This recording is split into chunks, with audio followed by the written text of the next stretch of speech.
Okay, it's now 8:30. I will call the public meeting of the Finance Committee to order. It is Saturday, March 5th, 8:30 a.m. We are being broadcast on Zoom, consistent with the open meeting law. I would ask all members of the Finance Committee to please introduce yourself. We'll start with you, Skip. Roger Courier. Greg, Greg Marr. Sue, Sue Roberts.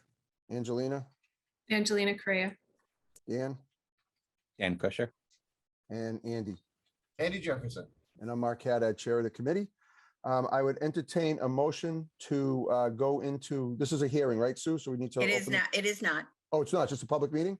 That is correct. Oh, good. All right. So then we don't have to open up anything. So it's Correct. 8:30. First on the agenda today, as we review the operating budget, is Paul. And Evan, I'd ask you and Mary to share the sewer department budget, and I'd ask you, Paul, to please walk us through it. All right, so Paul Canoia, DPW Director, Superintendent of the Sewer Department as well. Oh, Paul, can I interrupt you for 1 second? Sure. Because we'll be sharing screens, if anybody wants to ask a question to talk, please use the raise your hand function, so I'll be able to recognize you, and then I'll call on you right away. So I'm sorry, Paul, go ahead. No, not a problem.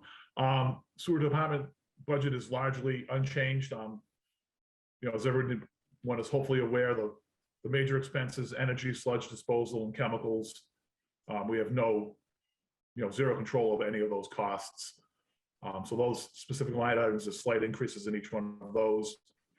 The personnel line, we've moved money from the admin side to the wages for permanent personnel because we eliminated a position on the admin side and added that position to the permanent personnel who are the field guys, the guys who work at the treatment plant, pump stations, and in the streets. Who's doing the administrative work then? There's still one position. So Mary Murray is still doing that work. So we had put it in. Mary was thinking about retiring and has decided she's going to stay a few more years. So we pulled that out. We were going to have somebody work, shadow her because there are functions in that. Oh, I got you. The functions only happen once a quarter. And each quarter there's different functions and different billing situations. But she's going to stay for another year. So we pulled that money out. Excellent. Thank you. So I don't know if anybody wants to discuss a specific line item. Like I say, there's not a whole lot of change year to year on that budget. It's an increase from last year of about $1 million. But like I say, most of that is in energy, sludge disposal, and chemicals. You want me to scroll down? If you want, Evan, that's fine. Here's your energy. So sludge disposal went up how much? It's an increase of $30,000 from last year, and I'll say Carter for reason unbeknownst to me took $5,000 out of the sludge disposal line last year, just as he cut everyone's budget. He cut that. That was just an account he chose to cut. And May 1st last year we got a note from our disposal facility, which is Upper Blackstone, telling us that, oh, by the way, the sludge disposal cost is going up 10%. So, we're going to be behind this year anyway. And we don't have any control over what they charge us to dispose of that. So that hopefully gets us to where we need to be. We also have changed a process control system, a polymer system, which thickens the sludge. We added a new system this year. So hopefully our quantities will be reduced a little bit, not a lot, but a little bit makes a huge difference in that line. So. What year is this of the new plant? How many years? Just the second, third year of the operation? So with the upgrades, they all went online in 2018. So we're actually fourth year. So we started the upgrades in 2016.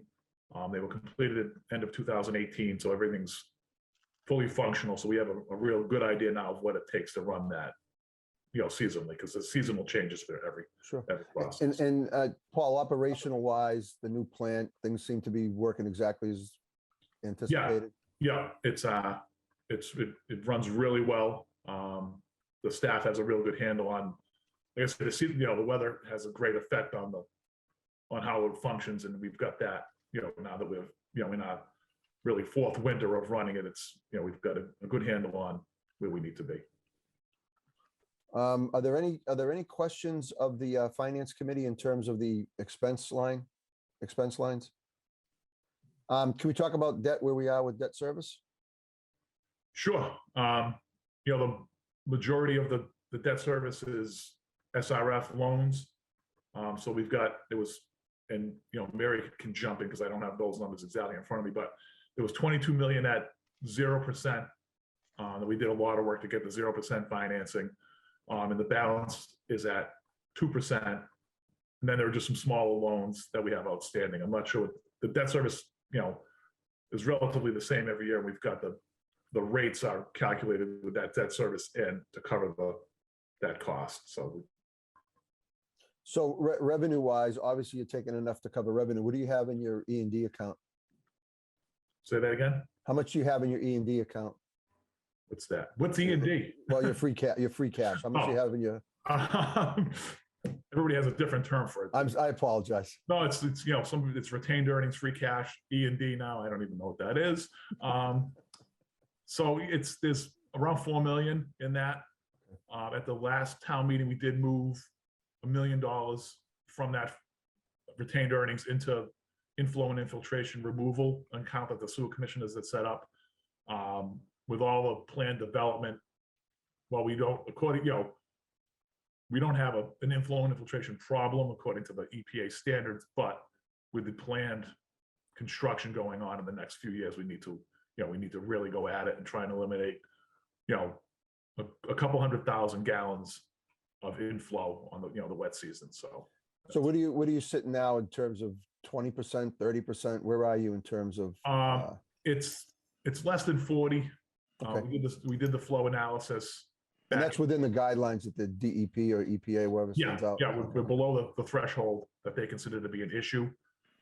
It's just that, every house is an additional, 100, 200 gallons a day, and it's slowly, the flow creeps up while the leaks don't get much worse because we slowly fix them. There's some major, pipe relining that we need to do. So that's what we're we're in the stages right now of, we videoed a lot of piping, and we're going to come up with a plan over the next 6 months to reline some sections of piping.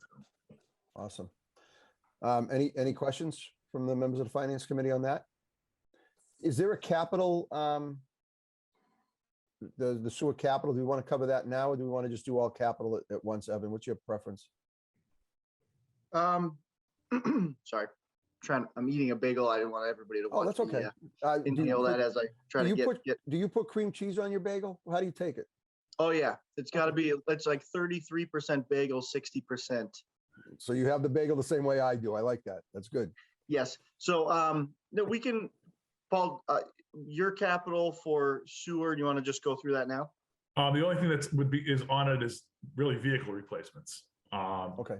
As we go, so there's nothing major on it. We hopefully, after we just spent $45 million, have grabbed most of the expensive stuff. I will say that a lot of our stuff, and I went over this with Evan last week, like the UV system, which is our disinfection system, the UV light bulbs have a 10,000 hour life and need to be replaced. So it's just, that's what the retained earnings really is going to be useful. So to replace those lights, because now they're all approaching the 10,000 hours, to replace the lights and the different components that need to go with that, it's almost $30,000. And then the servers at the treatment plant that run the whole SCADA system and everything, it's the same thing. It's 7 to 10 years. So we don't want to go to the 10, obviously, because failure is not an option.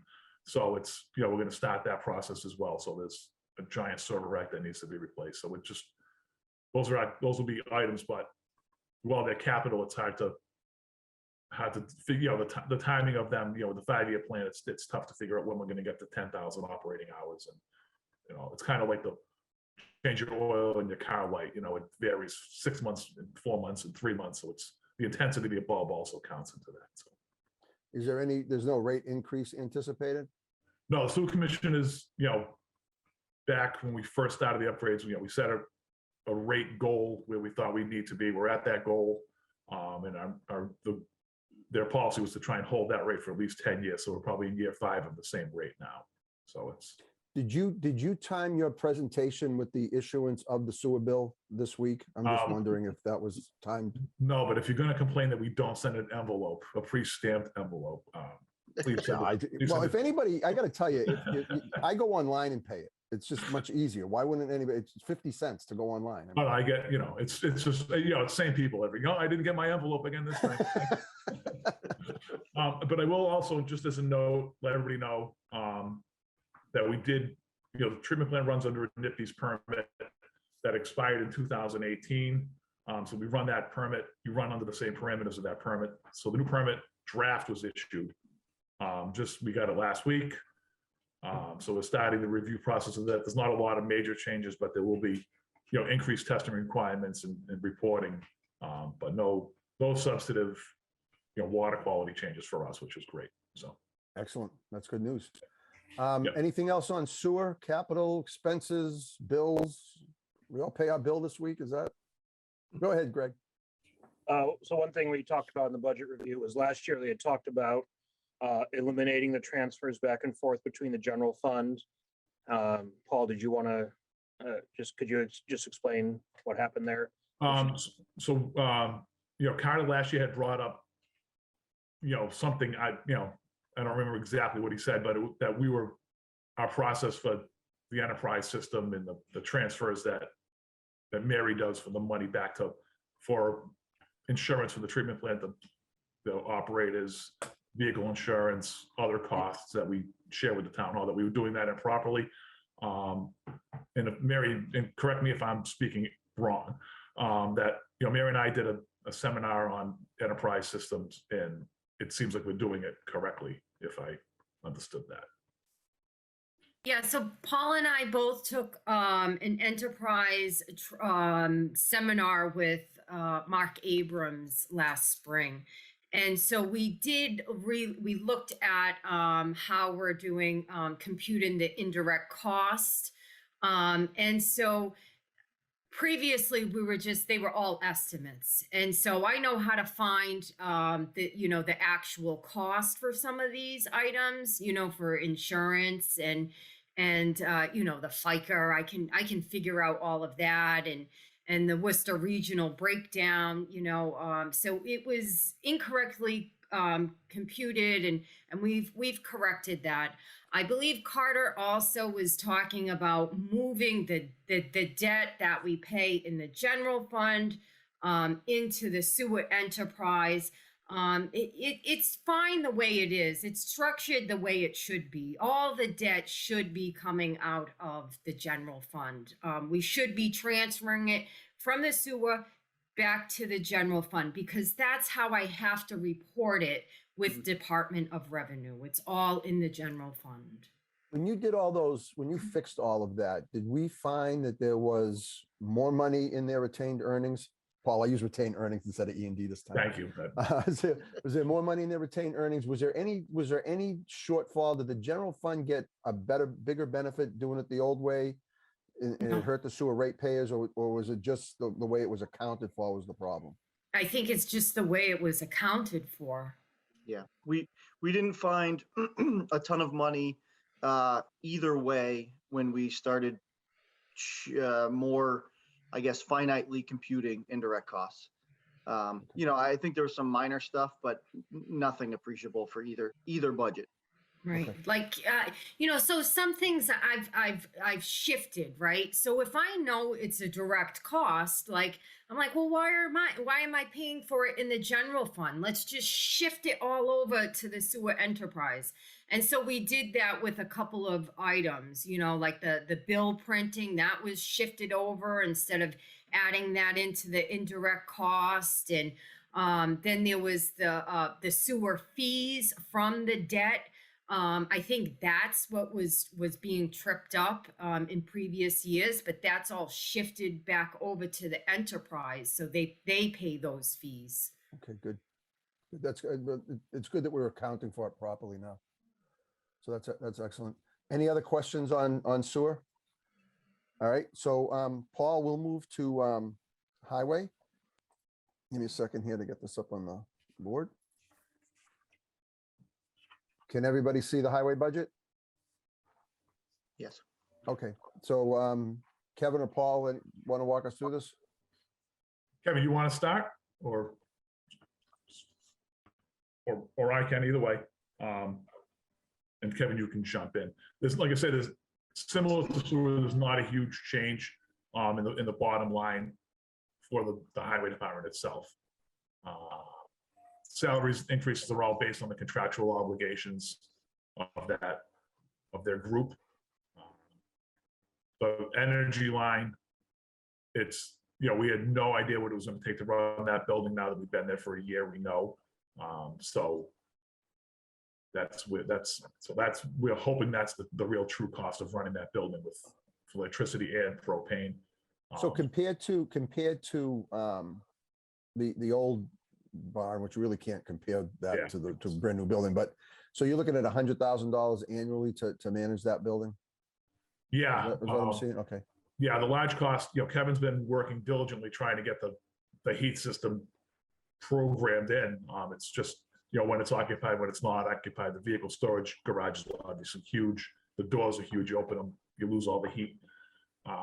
It's just, never build a public building without gas, water, or sewer is what we've taken away from this. So, but that's what we hope is the cost. It's, the budget for this year obviously is negative already. We got to work with Mary and Evan on adjusting that out, but. So we'll need line item transfers at the Springtown meeting or at the end of the year?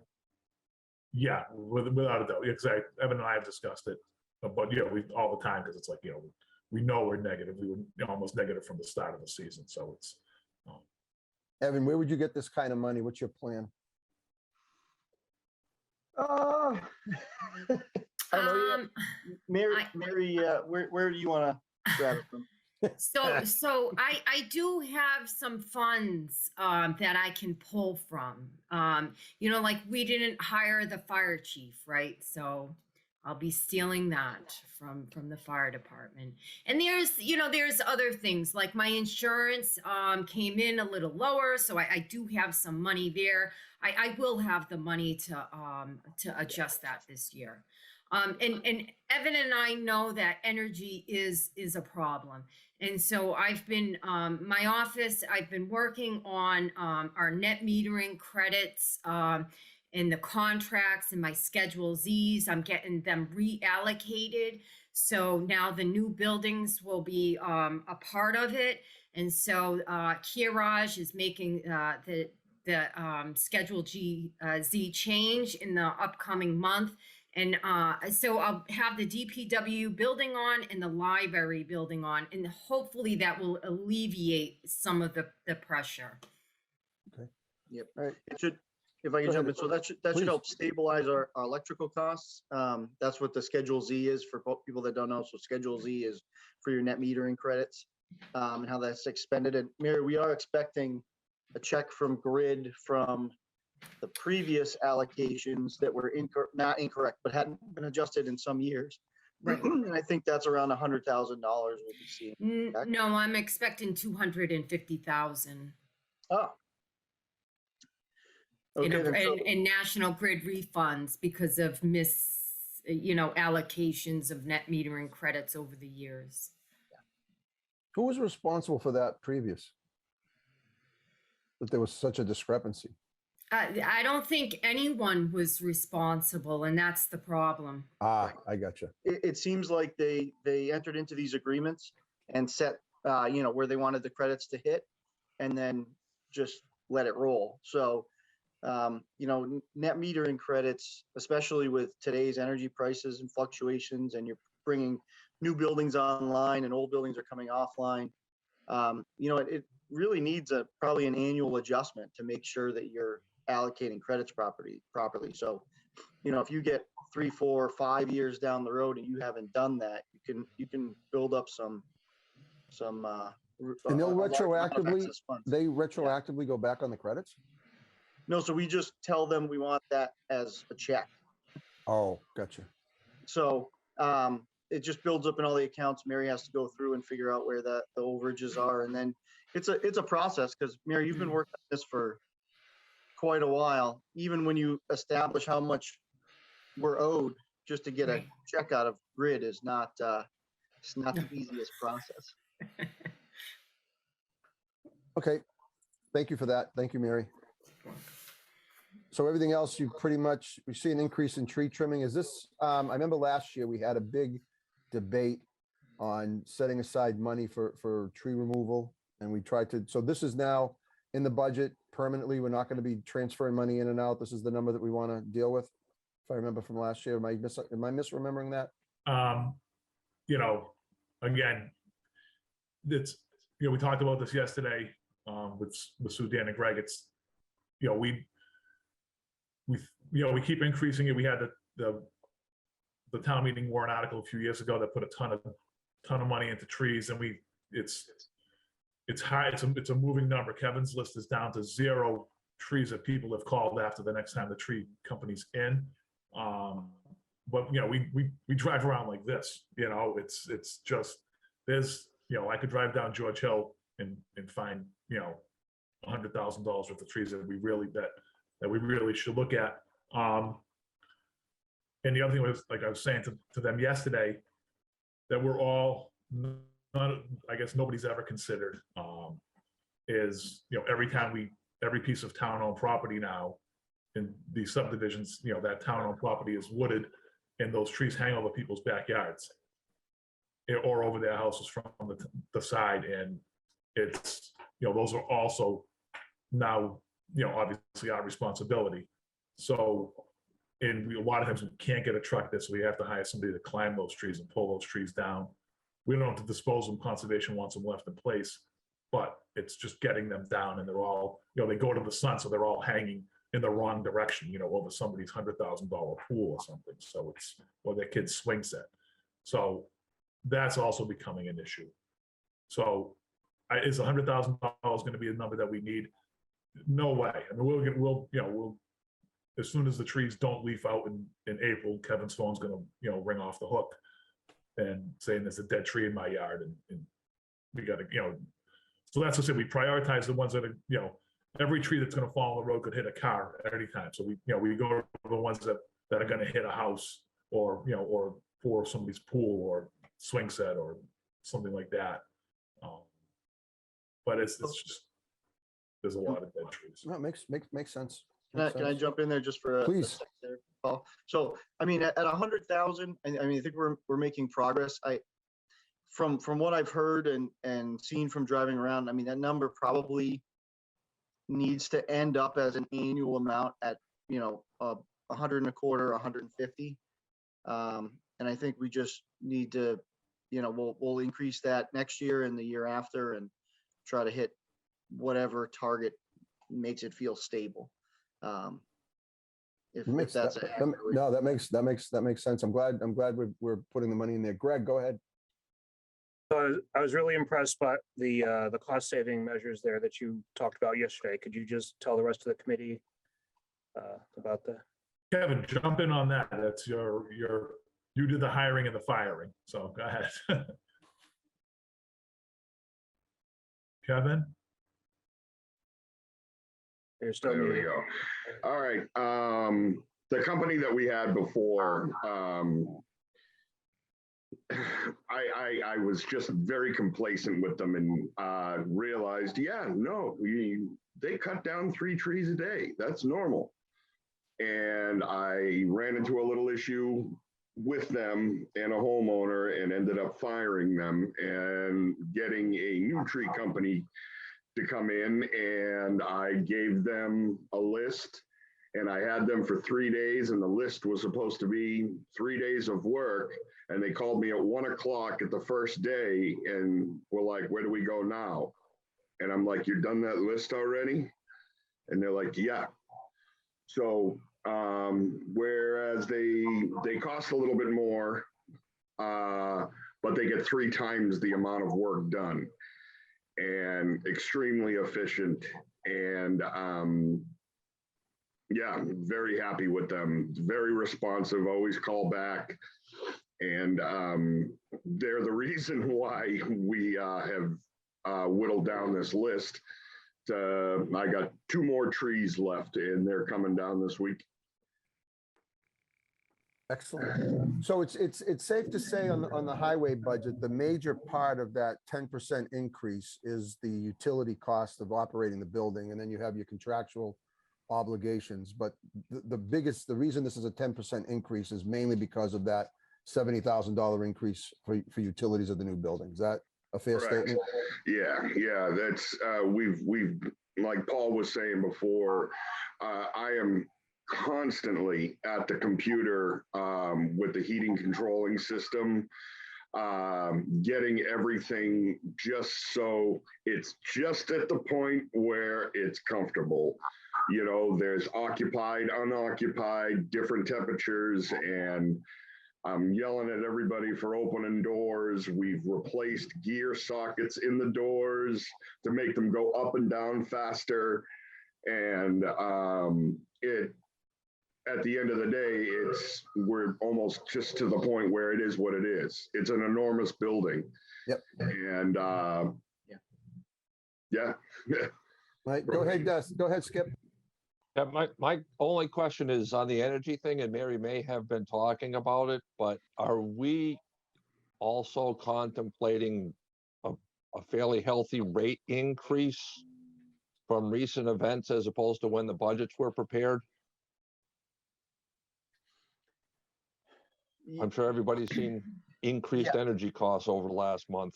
I can jump in on that. So I don't have the agreements in front of me, but we generally buy out,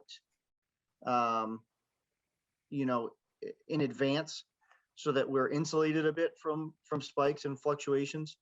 Actually, Mary and I are working on a new deal currently. I'd have to pull up what that building is heated by propane. And so I'd have to pull that aside to take a look at, and we can do that and bring that back to you, Skip. It's an excellent question. And across the board, these guys are talking about their actual use, not the rate. I'm just talking about the exposure the town has to rate increases. We are all sources of energy. We are working with Traditional Energy, a third-party energy broker, and we have a meeting with them scheduled next week, Evan and I. And so she's gone out and she's gotten quotes for us for both gas and electric supplier. So we are working on a new supplier contract for both gas, natural gas, and electric. Yeah. The only thing, Mayor, that we have to keep in mind, and I think Skip, your point is well taken. Highway is the only building that's running on propane. It's not going to be captured in that traditional energy Correct. Agreement. So while I think on the whole, Skip, we have a pretty solid approach to how we're managing energy and trying to buffer the town from energy fluctuations. We need to spend some time and drill down on the propane supply side. So. Thank you, Evan. Sue Robbins, I saw your hand up and then it went down. Did you have a question? Other than Evan said some of the things I was going to say, I do have one real quick question. Are we saving quite a bit on our solar that we have on various buildings? So that is a great question. We are saving some. And part of the work that Mary's doing on the Schedule Z and that I'm doing with Mary and Traditional Energy is to try to better contain and capture what we're getting as a benefit. Again, it seems like these additions were made and then just left in place without any oversight of the program. And these programs do require some substantial oversight. And so I guess my answer to that question, Sue, would be we are, but I can't quantify it well enough to give you an answer that I'd feel comfortable. Okay. With. But we're getting there, and it's certainly something that we recognized early in this budget process that needs to be fixed and needs to be captured. It's just a matter of having the time to get it all where it needs to be with everything else we're trying to get straightened out too. So, yeah, I don't. Just one last thing, and I won't monopolize the time here, but I don't mean that to sound like we have no idea, or the town's not getting any benefit. I don't want anybody to take that message away. We're most definitely getting a benefit.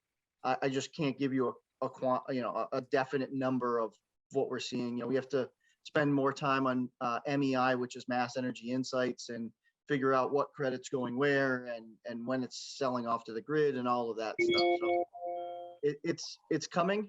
It's not where we want it to be right now. Thank you. Yes.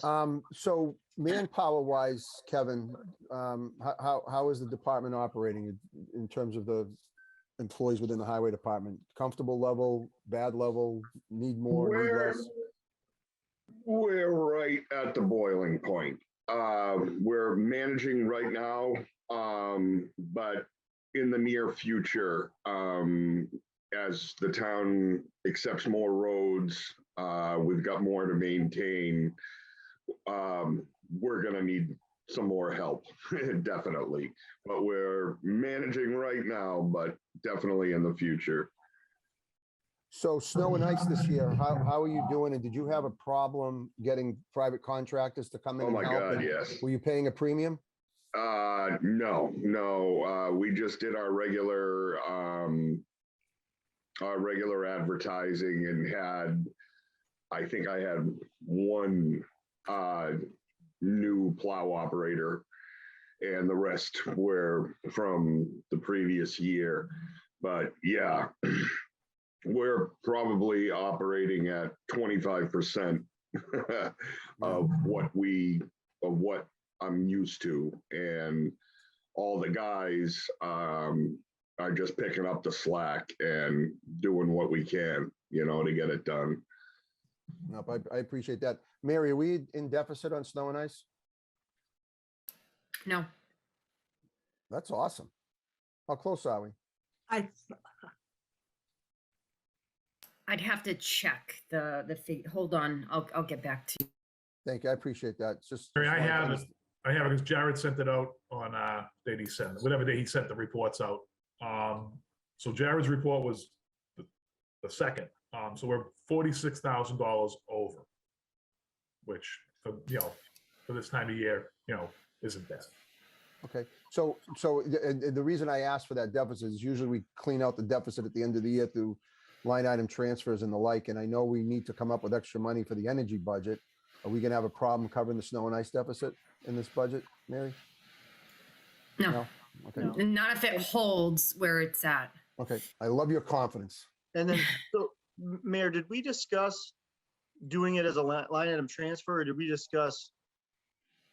We having it could post- do, we could having do it either post against or. the next budget? Oh, so you're gonna carry it because the history of Grafton has been to wipe it out in the Right. current fiscal year. Yeah, Most towns there's carry three the ways. deficit. Yeah, we could do it. We could, inter-department transfer. We could use some free cash, or we raise it on the tax rate recap for next Okay. year. Yeah. What's your preference, Evan? My personal preference is raising it on the tax rate recap. That's what I'm most familiar with and most comfortable with.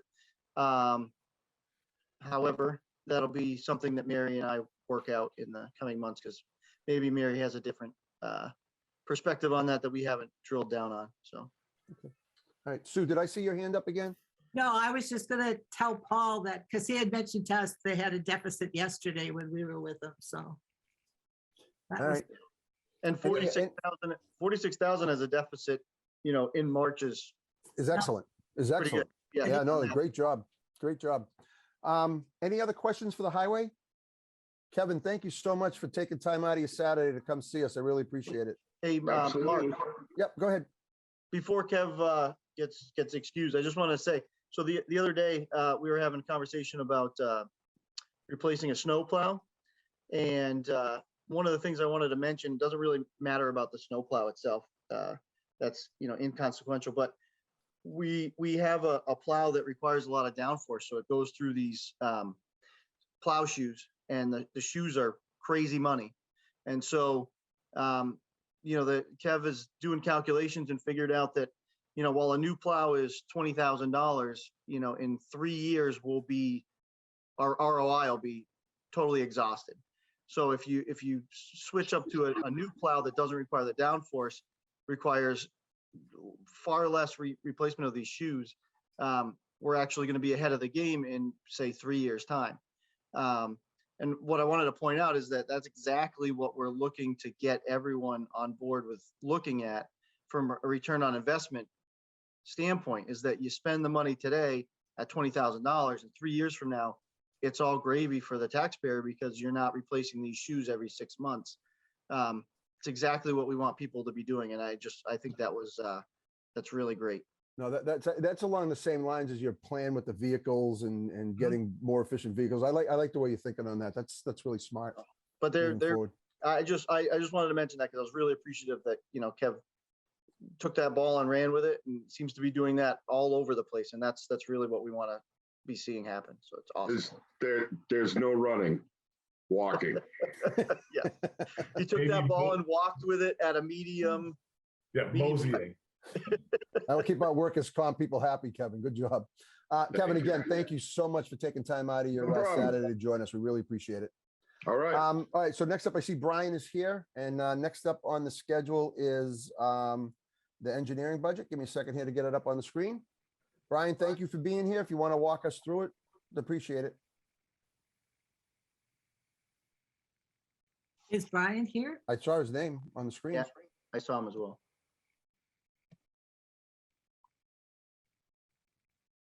This is when you say Bueller. Anyone? Bueller? No? All right. Sorry for that 80 reference. Paul, you want to jump on this, or do you want to go to something else, or what would you like us to do? I'm having troubles. Oh, there's Oh, there Brian. you are, Brian. We can hear you. Paul's muted. Oh, Also unmuted. Brian, can you hear us? I can hear you, yeah. okay. But Brian, can you see the screen that I have up on your budget? No, I'm having some issues here.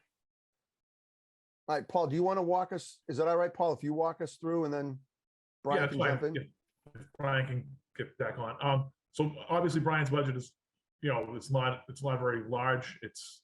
And the changes aren't substantial. Obviously, the salaries are there.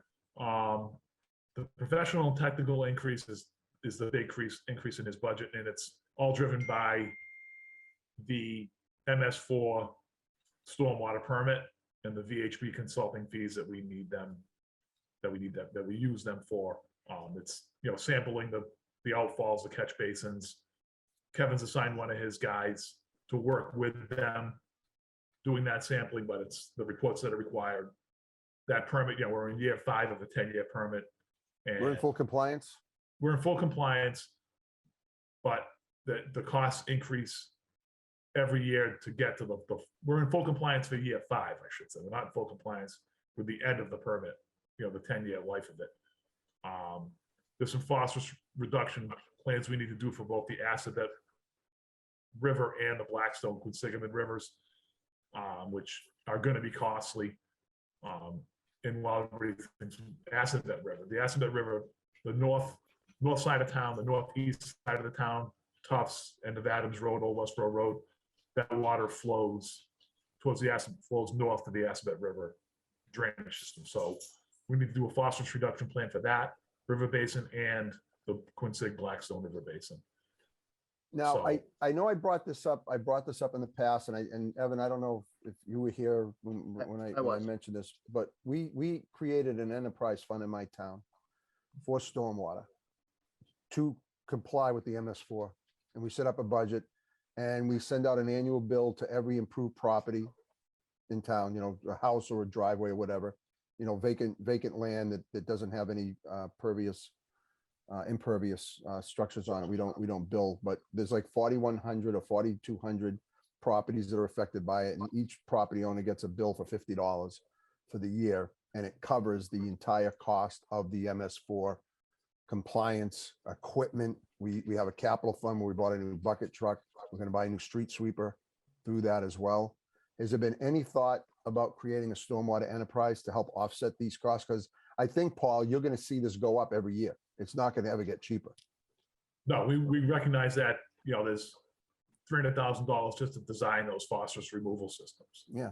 for those two basins. I don't want to have people pay more money, but we end up spending money out of the operating budget that could take away from education, could take away from the police department, the fire department.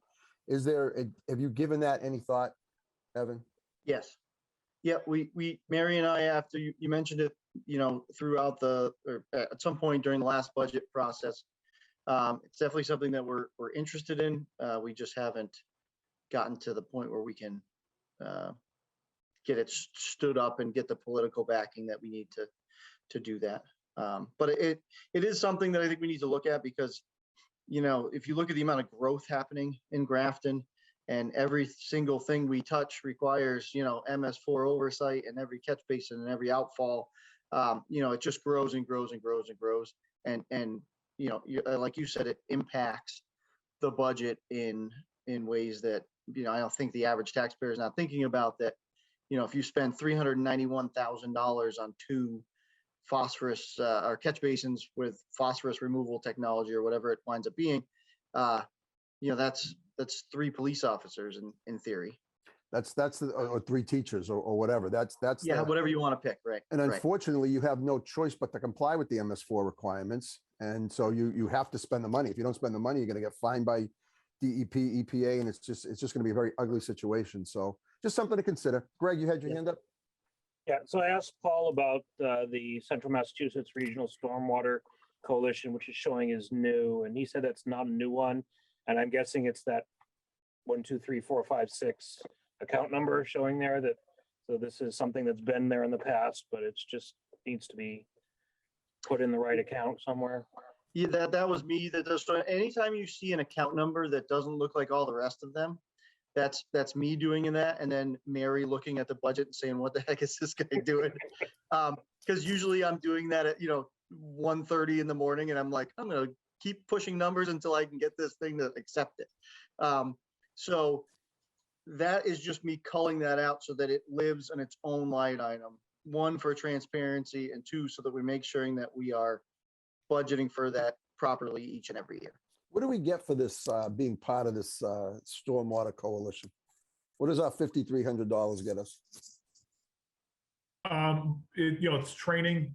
Like I said, Kevin's guys that are working with VHP to offset their costs. So instead of paying VHP, we sent our guys to training through that coalition so they can do the wet weather sampling and the dry weather sampling and the inspections of the outfalls.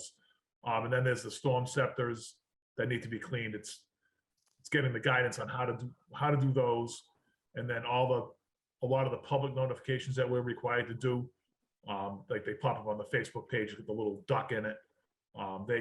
They produce all those videos and make that stuff for us. So it's a help.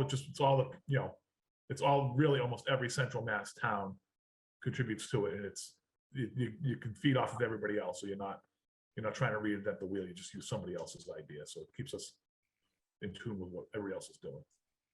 That makes sense. And then do you happen to know what line that was in last year? Just curious. If not, it's not a big deal. Good question.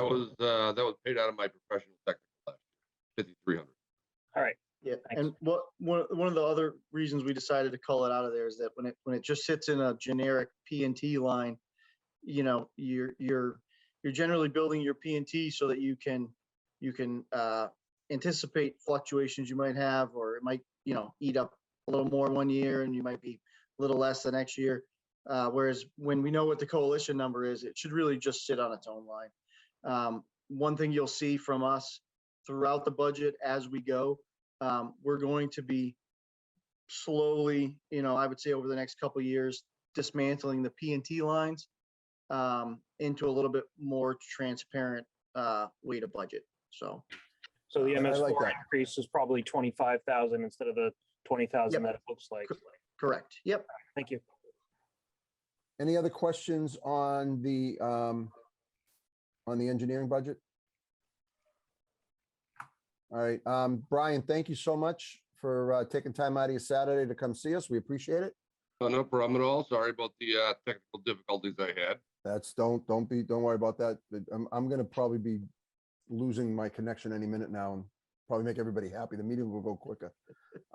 So next we have cemeteries, and Daryl, I see you're here. Give me 1 second to get cemeteries up on the line.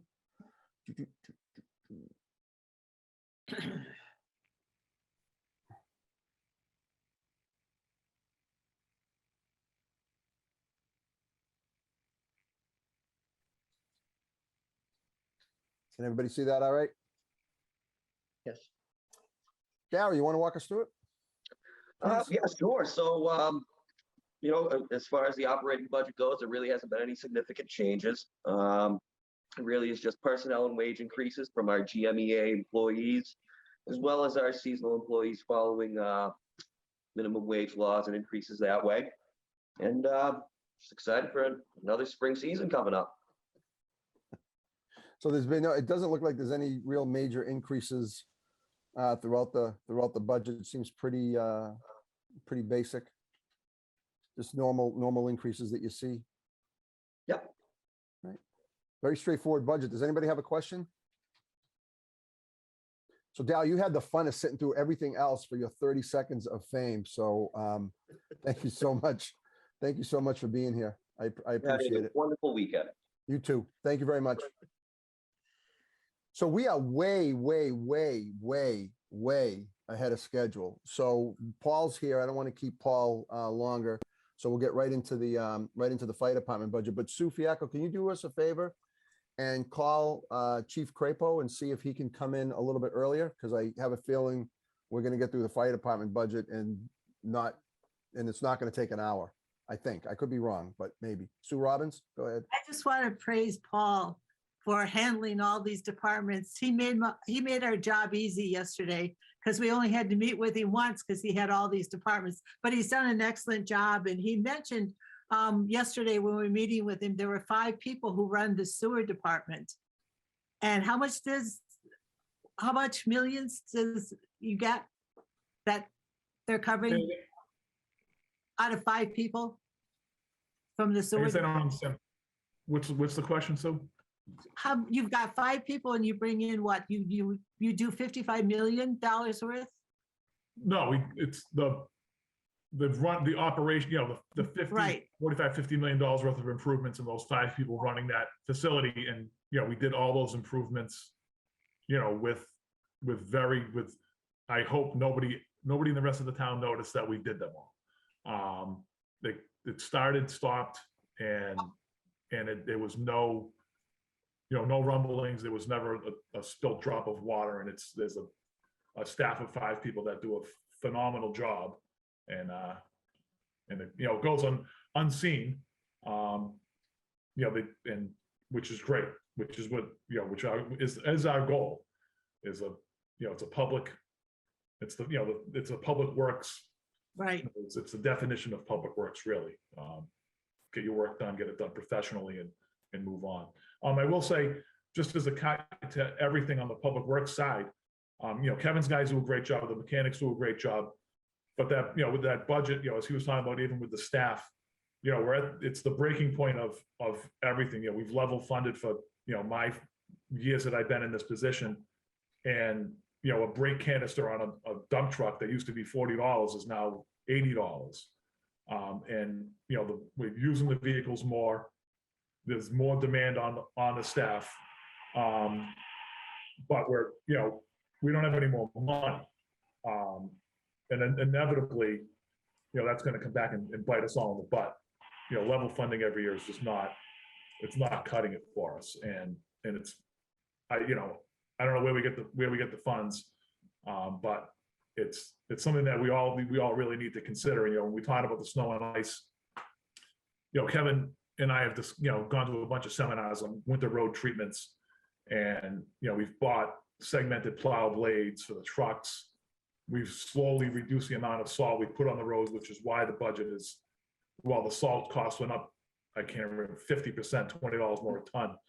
We haven't increased the total cost because we reduced, we're trying to get to a point, a break-even point, and the motoring public needs to know that, the days of having it black pavement is when you walk out your door on Saturday morning is not going to be the case. We need. Have you received complaints from that from people? Not a lot, but we do. And it's you hated to say it to people, but stay home. Drive. The roads. No choice. The roads are fine. If you drive 20 miles an hour, there's nothing wrong with the road. You can't go 50. Where you usually go 35, you need to slow down. Are you talking to me directly on that, Paul? I'm just, but I've seen you drive, so maybe. So no, it's just, we're trying to reduce the costs for the taxpayers. And the way to do that is to reduce the tonnage we put down. And, we didn't want to go from where we were down to 0 and start up. So we're ratcheting back.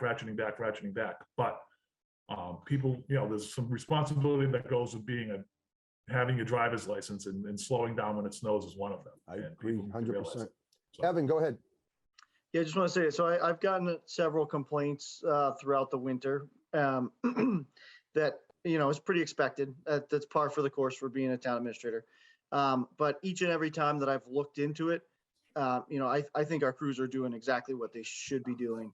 Like Paul said, the days of just blasting every road with as much salt as you can put down so that it's black pavement, it's just not sustainable. It's not good environmentally, and it's not good budget wise. And I've had a couple people send me pictures of roads and say, they literally say in the email, is this acceptable to you? And my response is, yeah, it is acceptable. You have to recognize you live in New England. You can't do 60 all over town, and that it might take 6 or 7 hours for everything to melt with snow, snow blowing off the trees and cars tracking slush around. We're trying to strike that balance. And I think that, in Grafton, they're doing an excellent job of towing that line. So I'm very impressed with how things are working. I'd agree with you 100% on that, Evan. Great job on that. Paul, do you ever sleep? I'm just wondering with DPW, fire, everything else. Do you? No. No, I didn't think so. I do not. Eric and I, the deputy chief, try and split the fire calls. We don't sleep and we get dirty looks when we do come home. So, And an 8:30 a.m. Saturday morning isn't helping. no, that's fine. But I'd rather do it now than later in the day. Because I get further and further behind as the day goes on. So, Well, thank you Paul. Thank you for all you do. So we have your fire department budget up here, and I know we're in the process of starting to interview for a permanent full-time fire chief. We're very excited about that. But you want to walk us through the budget? I'd appreciate it. so yes, I will say that Eric's here as well. He and I, in putting this together with the ClearGov system, when we, the timeline to get it done, Evan was, we were locked out of it because Mickey was still the chief and he was on vacation for 3 weeks, and then Evan was away, and then Mary had a family situation. So we put this together. We were, it was new to all of us. So that's the caveat to the whole thing with this. Paul, I think it's a good budget. I don't know why you're leading with that. But I just want to leave with, no, I know, but I just want to leave with, where we are, and, and for Eric and I, obviously was Eric's first go around with any budgeting for the town. And we were all just learning the system. So I just want to, if there's any things that look odd, certainly ask any questions and we'll do our best to answer them. So, and Eric was having trouble with his connection as well. So I'm not sure if he's same issue. I saw Eric. Is Eric still here? Did we lose Eric? On, but There he is. my audio is awful. So Eric's the same. He has the same issues as Brian. I'm still here, but my connection's in and out. Okay. Yeah. So I guess I'll start with the fire chief line. We was Eric and I were working on this. We looked at other communities who were advertising for chiefs at the time we were working on this, and that was seemed to be for communities of comparable size, that seemed to be an average, a number that worked. So that was where we got that from. Yep. And So then how did the administrative line? Why did the administrative line go down so much? Because there's a part-time position that was in that office that Timmy Murphy was doing now and was doing. He left in the late summer.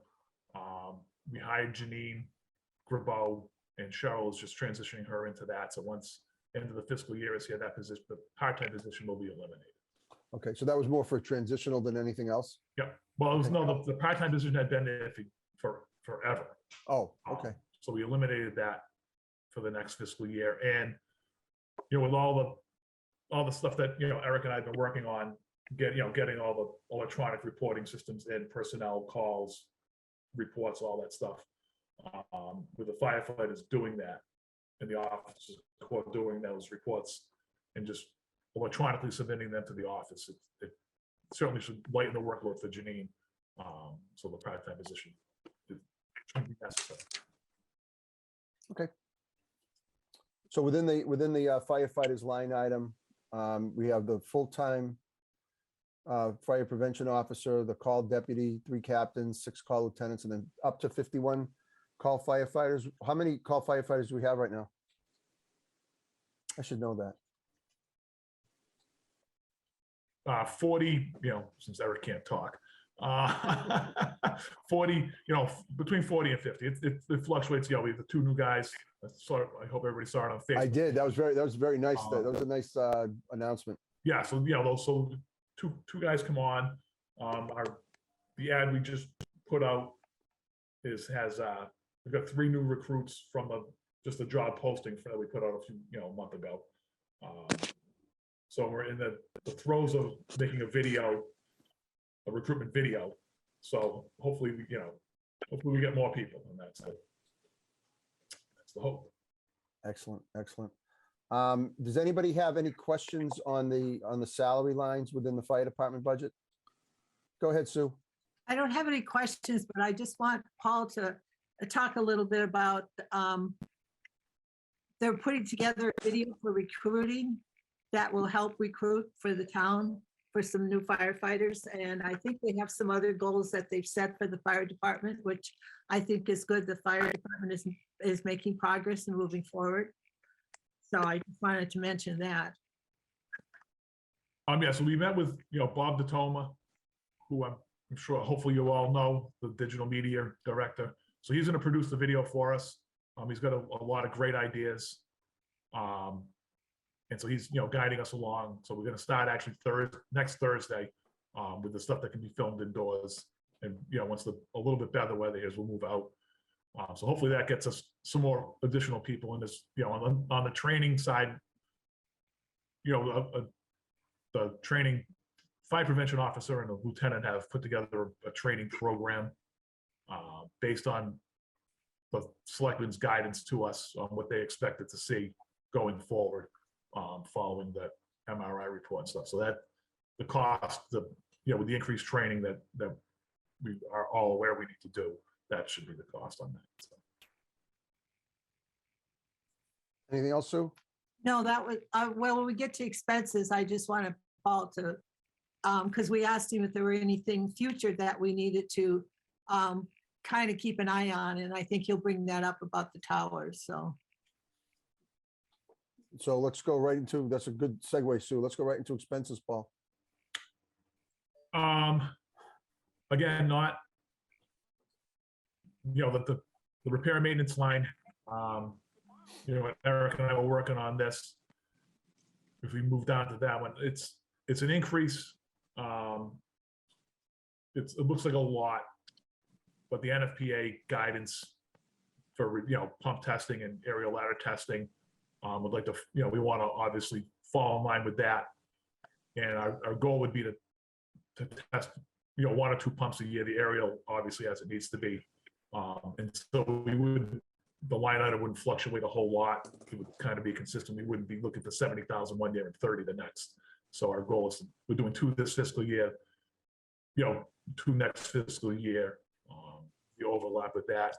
And we actually took money, we reduced a line item that's further down by a little bit and added to that. Just we're trying to, as Eric and I sat there with, discussing this whole thing, trying to get some of the lines that we have just kind of lined up and, hopefully eliminate some of the minutia in this budget. Why are there 2? I'm just a little confused. They have different account numbers, but why are there 2 repair and maintenance? Why don't we just have 1 line item of 77,500 for repair and maintenance? Why are there 2? You will, coming up in the next budget. You'll see in some budgets as we go, we compressed with seeming duplicates together.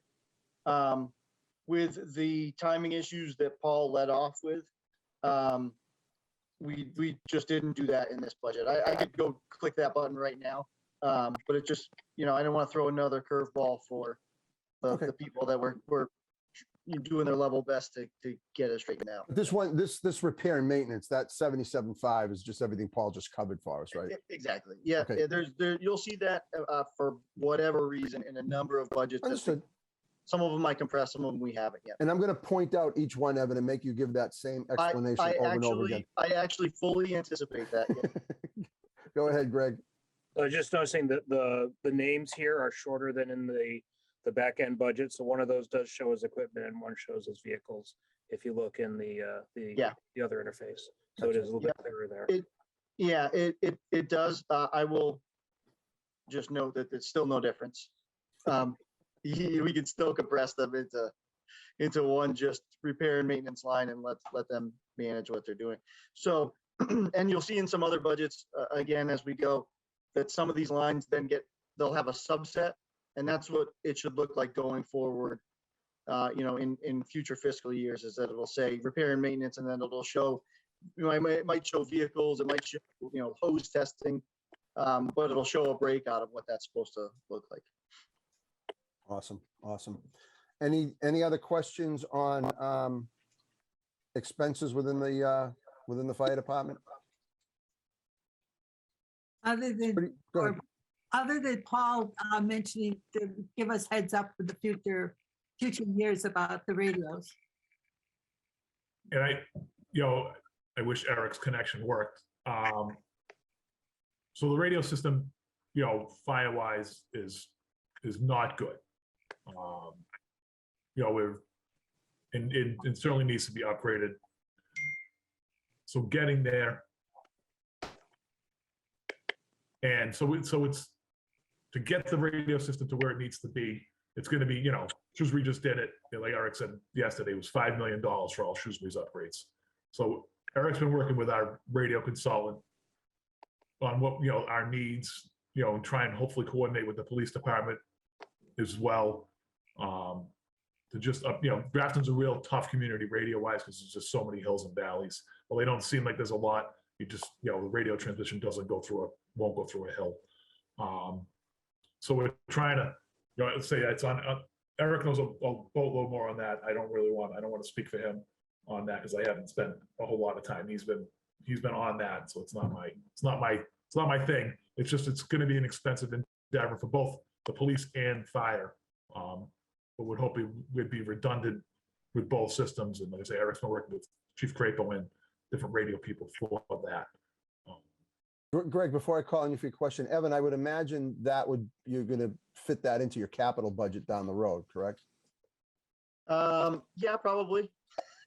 No, I think, yes, it's definitely something we have to account for. I think that, this is part of the ongoing conversation about, we are part of a study looking at a regional dispatch model that would cover those expenses.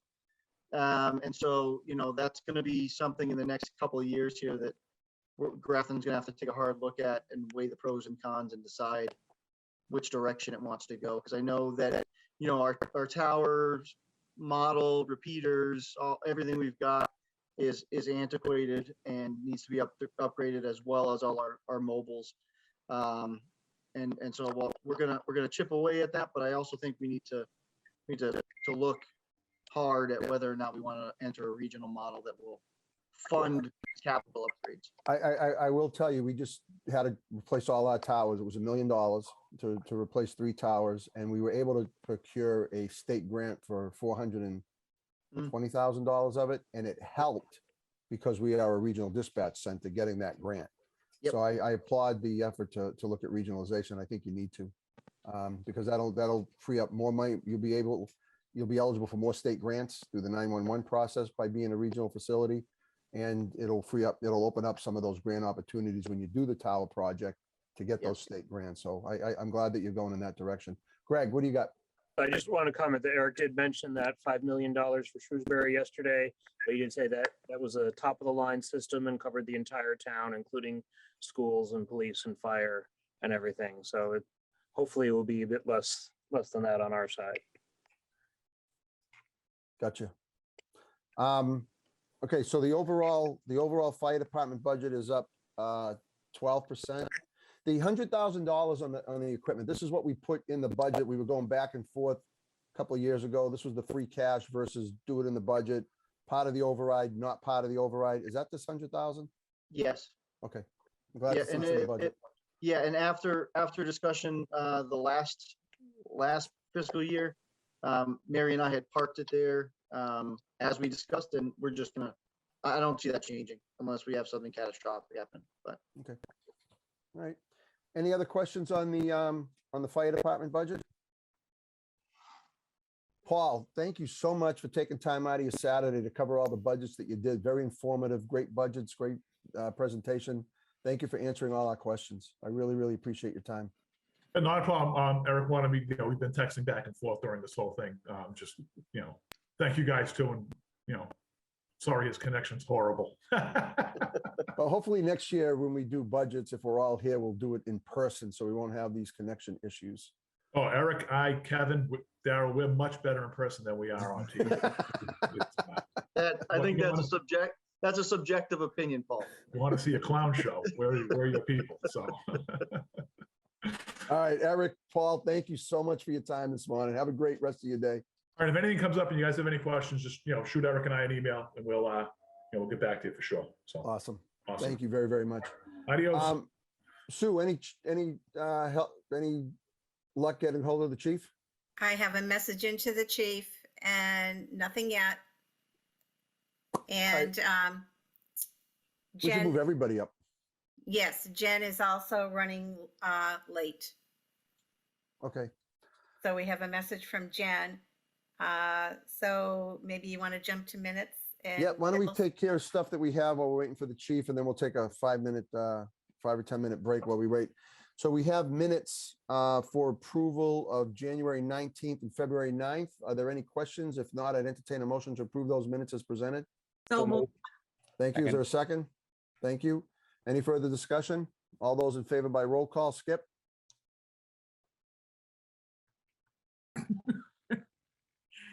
Skip has to wake up. I think he's frozen. No, I got two screens and trying to get the stupid mouse from the right to the right place. I have no opinion, seeing as how I wasn't a member of the committee at the time. So you're abstaining?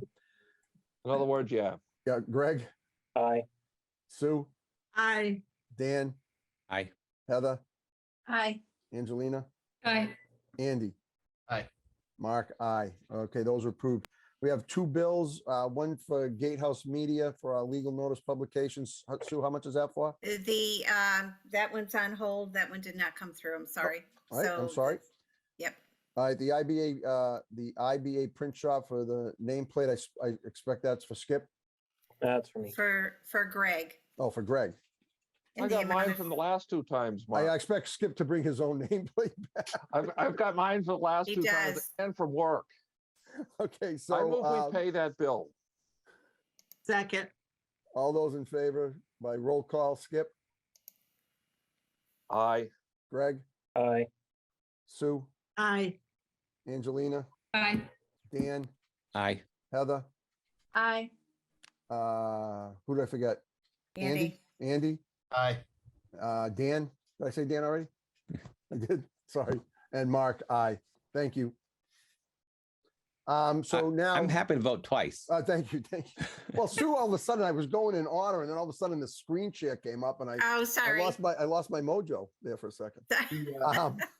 So next thing we have on here is the select board is going to comply with the town charter and actually do a bylaw review and have a bylaw review committee that needs one representative from the finance committee. Mr. Marr has contacted me and he is willing to be our representative, and I can't think of a better person to do that.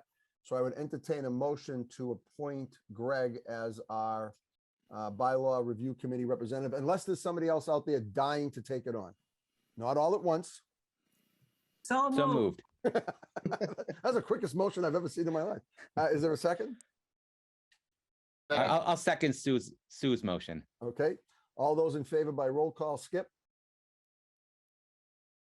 Aye. Greg, Aye. Sue, Aye. Did Sue say aye? Did I hear aye?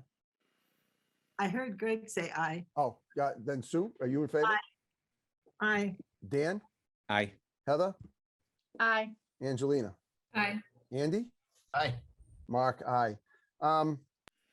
As far as the Grafton Sustainability Committee, I think there's going to be a motion from the select board to disband that committee. We haven't met throughout the pandemic, and I am comfortable that the work that Mary and Evan have been doing in terms of working with the finance committee, the select board on the budget, the new software that they're instituting, the planning, the long-term planning that they're doing.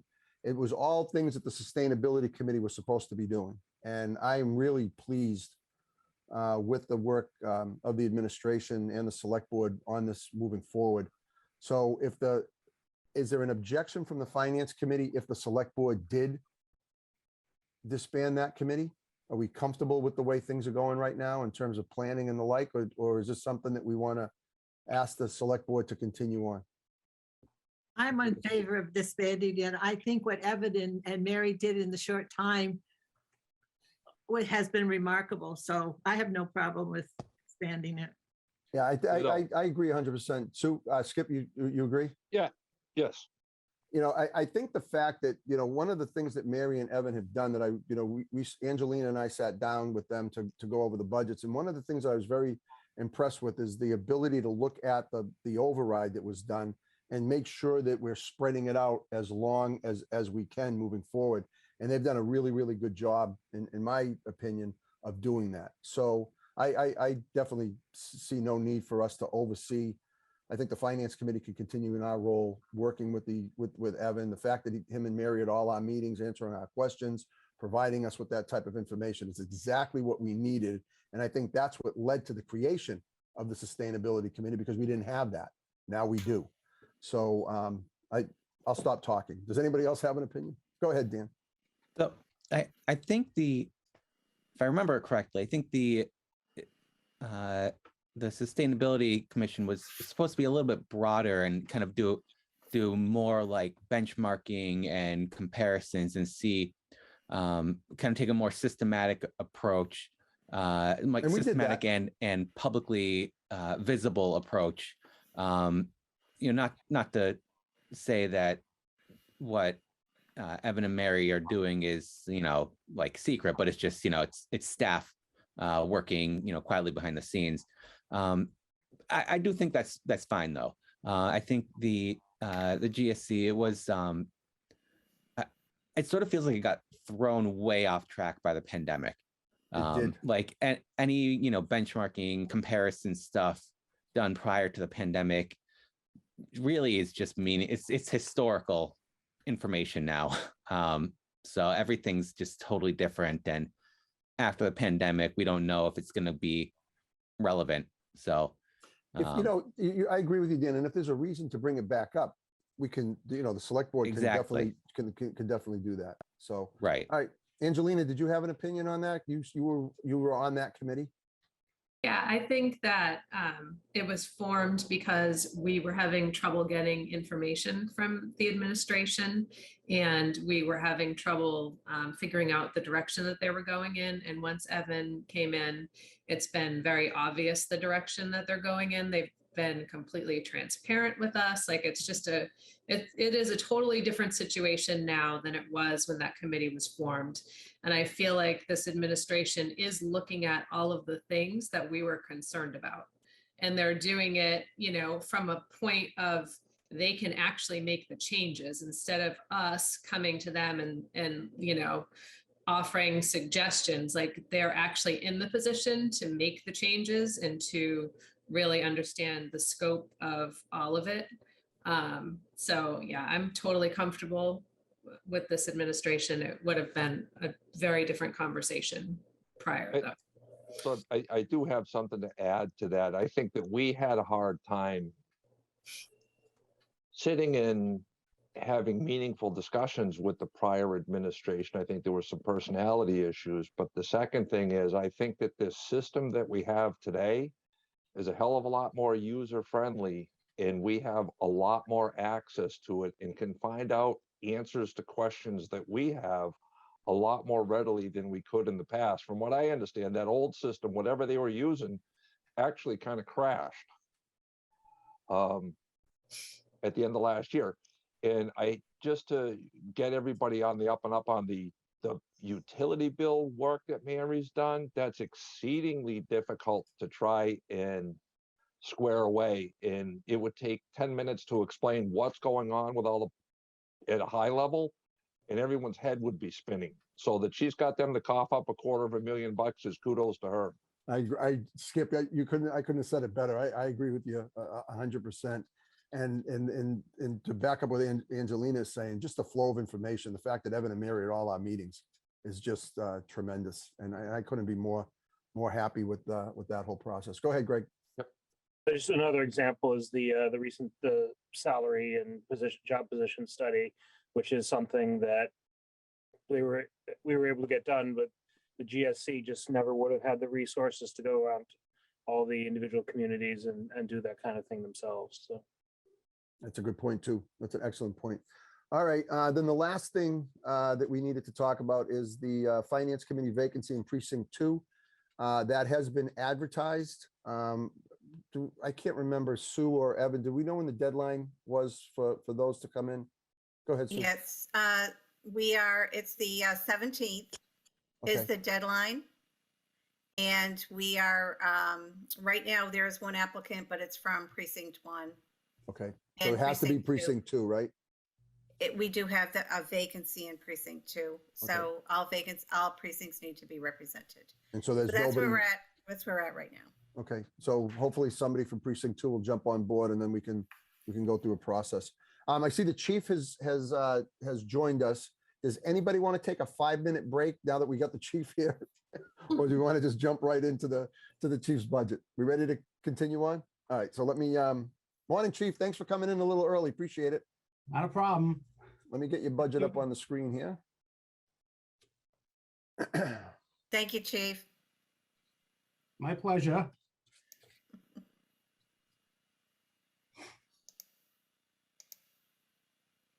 Everybody see it? Okay, so Chief, if you want to walk us through your budget, talk to us about your the various increases that we have here and what's going on. And one question that jumps out at me right away is, I'm guessing that the 125,827 in the department head line is not the complete and full compensation paid to the police chief. Am I right on that or am I wrong on that? No, that's the base. That's the base salary. All right, and then what gets added on top of that? You get a education incentive and things Yeah. like that, or? Yeah, education incentive, longevity, and then cleaning. Uniform allowance. Okay. Because we were just looking at the fire department budget and what the department head is getting paid there versus here. I just wanted to make sure that we were comparable in the compensation for the two public safety department heads. Right. And just to be fair, and I'm looking at, I don't want to get going all around departments. Right now, I'm the senior chief in the Blackstone Valley. Okay. I think the only chief that has more time than me. I'm going on 18 years here. And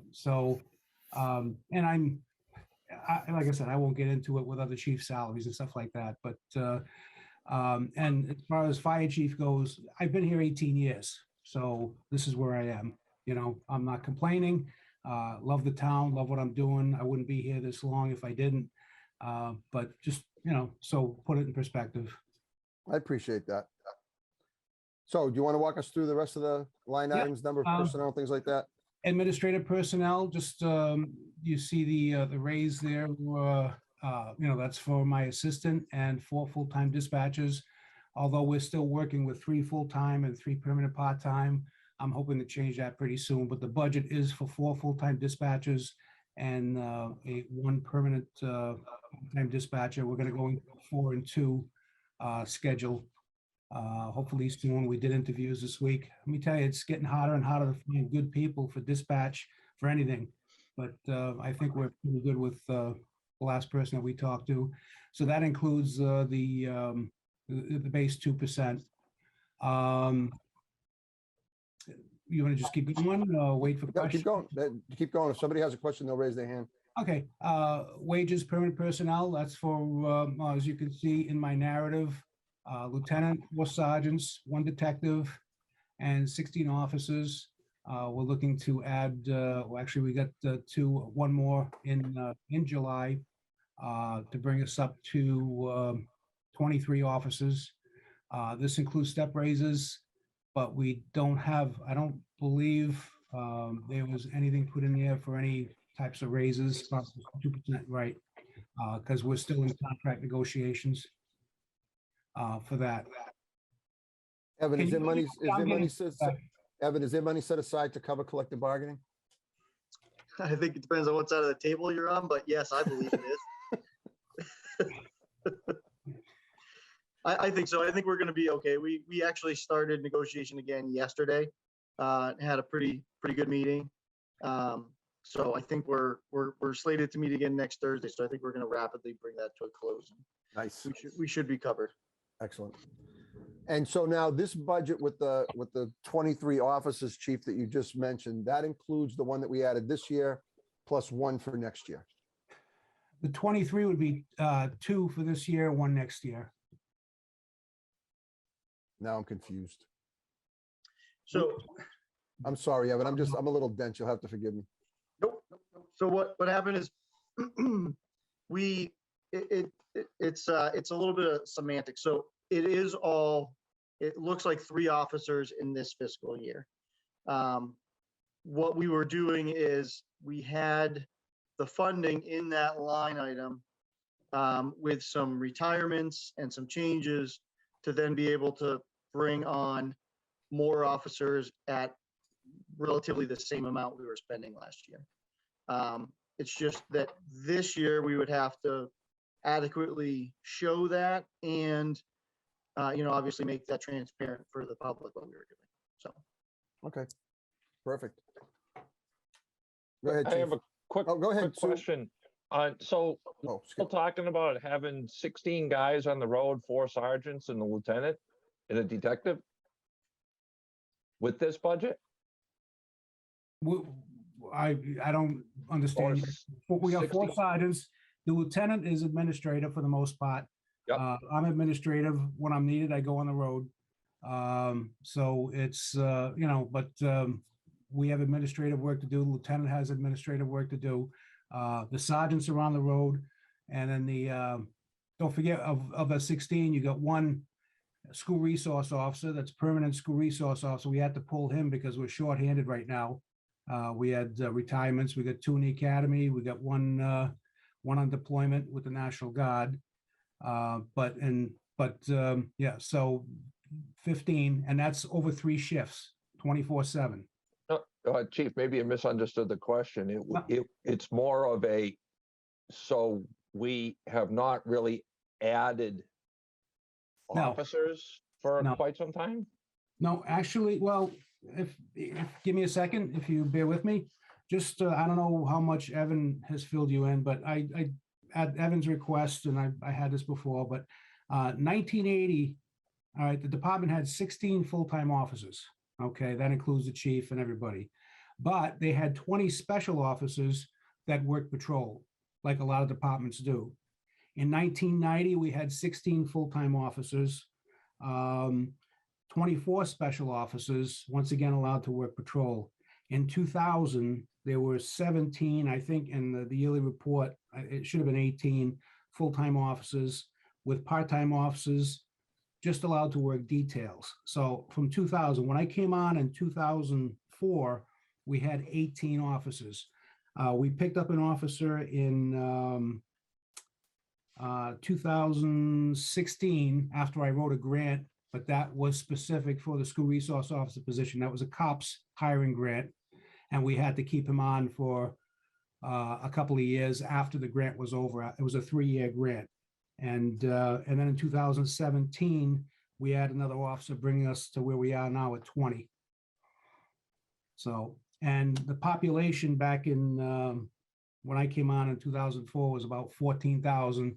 now we're close to according to the census anyways, we're close to 20,000 in town, and it's just gonna get higher with the building that's going on. We all know how much building is going on in town. So we can't keep working like this. So, but we have not added that many officers to meet the population needs. Go ahead, Sue. I guess I want some clarification from what Skip was asking. We had 2 retirees. And Yep. we next, so are we Actually, 3. 3 retirees? So you put on 2 officers for this fiscal year. Right. So are we equal in numbers, or have we added? Right now, we're equal. We have 20, but like I said, 2 are in the academy. They'll be graduating the end of May. They won't be, I won't say useful, but they won't be able to go out on the road by themselves until, well, figure 3 months later. They have to do their field training. And then we have another officer that was hired. He's in National Guard. He was academy trained, but right now he's been deployed. So, you know, we go ahead too, and we take 3 steps back, you know.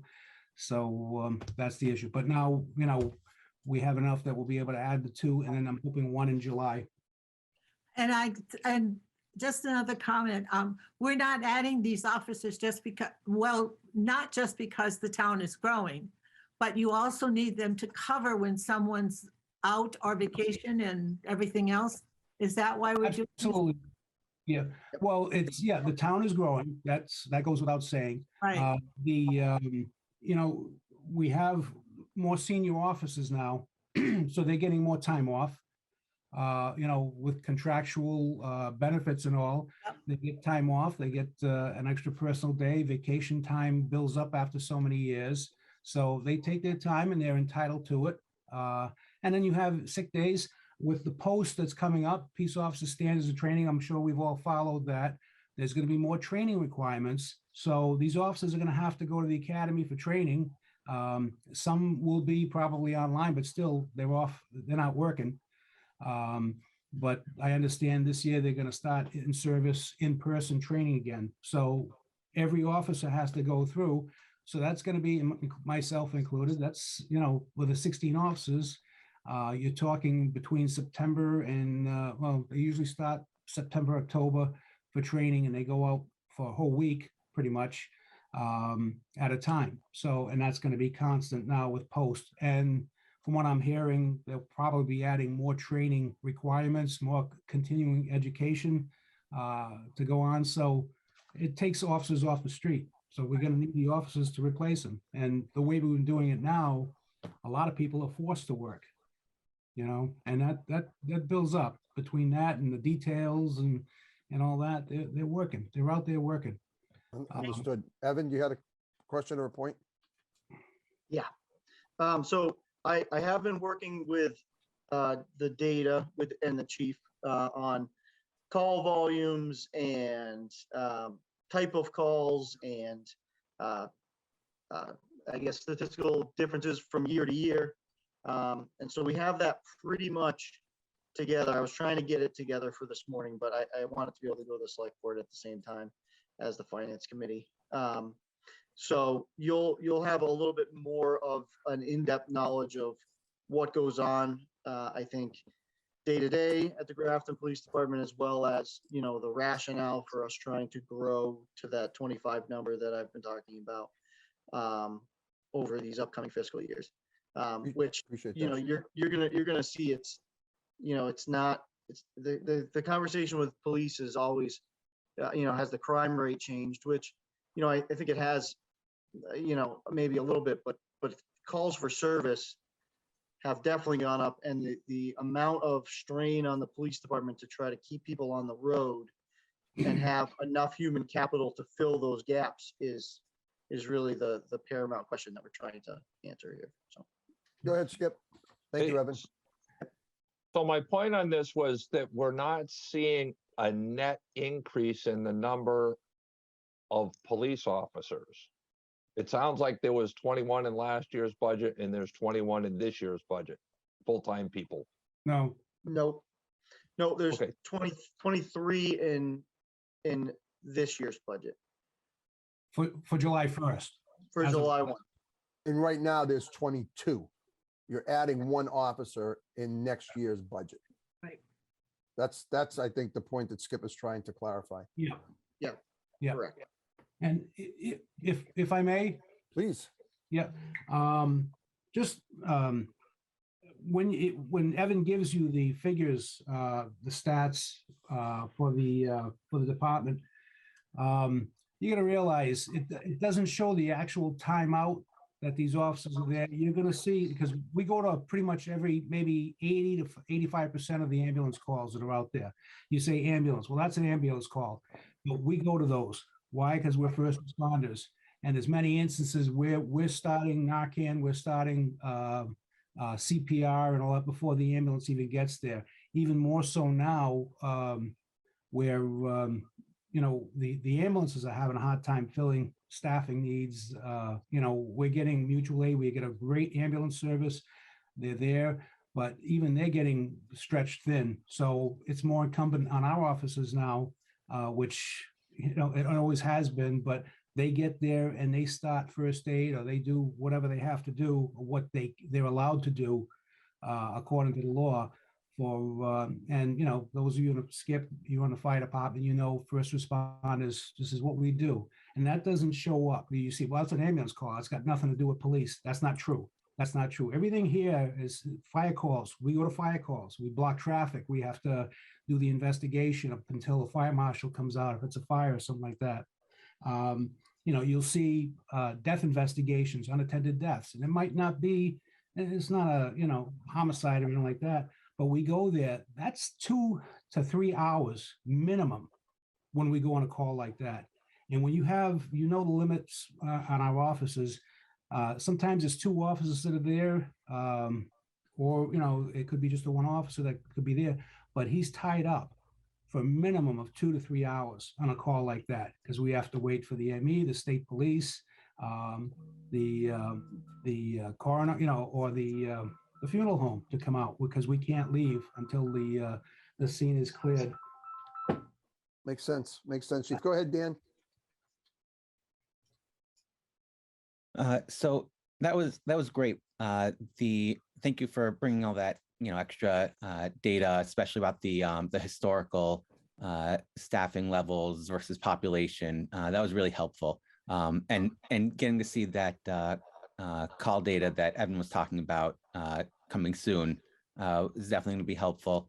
So I guess maybe not so much for this fiscal year, but kind of going forward with the plan to continue adding officers. Have you considered anything like a social worker or something like that, sort of in addition, in support of the officers? Do you think that would help in Grafton, or is that not something that is based on what the types of things that our officers are doing? Is that not really something that they would benefit from? Oh, we actually, glad you brought that up, because Lieutenant Minotti has written a grant, and we're meeting this week with advocates who are out of, I believe it's Framingham, and they are basically social workers, clinicians, and we're working on a grant to have somebody in the department 1, maybe 2 days a week. They'll respond. They call it co-response on calls for mental illness. We'll also be doing follow-up. I have 2 officers that are crisis intervention team trained. They've been doing a bang-up job, and this is without grant money. We're doing this on our own. Officer Spellman, Officer Raichu. Whenever we have a mental health situation, with an individual, or an overdose situation, they do follow-ups about a week later to provide them with assistance, tell them the different options that they have for follow-up, for treatment, and it's been met very well. So we're hoping, we've already started that process, but we're actually going to get a clinician, hopefully, maybe within the next month or so, And we'll be sharing that clinician with, between Grafton, Millbury, and Sutton. And that's money, grant money that we're going to receive from Department of Mental Health, and it's through advocates. And also the advocates does co-response, and I believe there's another company we're going to be working with, Family Continuity, that will do follow-up also. So we'll be pretty good. But you know, this, and I think it's a fallacy that just having mental health workers respond to different calls, because let me tell you something, we have a lot of mental health calls in town where it turns violent, not because of anything that was done wrong. It's just a violent situation, and they're not trained for that. So police officers have to respond. We do the best we can. We de-escalate the best we can, but sometimes, you know, unfortunately, it gets to be hands-on. You know, we try not to. The officers are very well trained as far as de-escalation and all that. And you know, it's, if we can use a mental health worker to do something, then that's what we do. But and they'll be available hopefully for us. But sometimes you just got to go. You got to do what you got to do as a police response. That's a good question. Thank you. Thank you, Greg. Can I ask a quick follow-up on that? Sorry. So you're saying that sometimes, so you're saying you want to have someone there 1 or 2 days a week. Would that person go like respond with an officer to some types of calls, or is that just for follow-up? No, we'll have, I'm hoping we'll have both. But the advocates, and you can look them up if you'd like, if you're interested, they do a lot of the co-response in the vicinity. There's a few people that do that. Community Health Link, we've talked with them, but advocates seems to be one that's, I mean, they're all good to work with. What's going to happen is, as I stated, they're going to be working with us, Sutton and Millbury.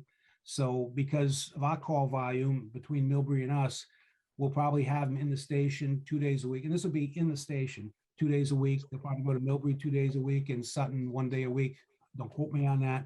But if we have an instance where we have to use a mental health worker, they'll come from Sutton, they'll come from Millbury to Grafton.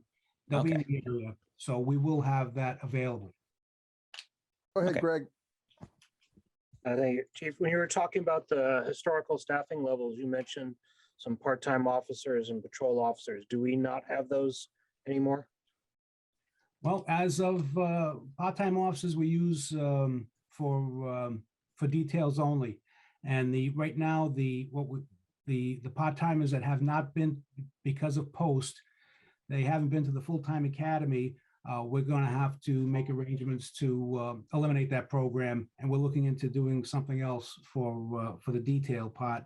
But they don't work the road; they won't be allowed to work the road.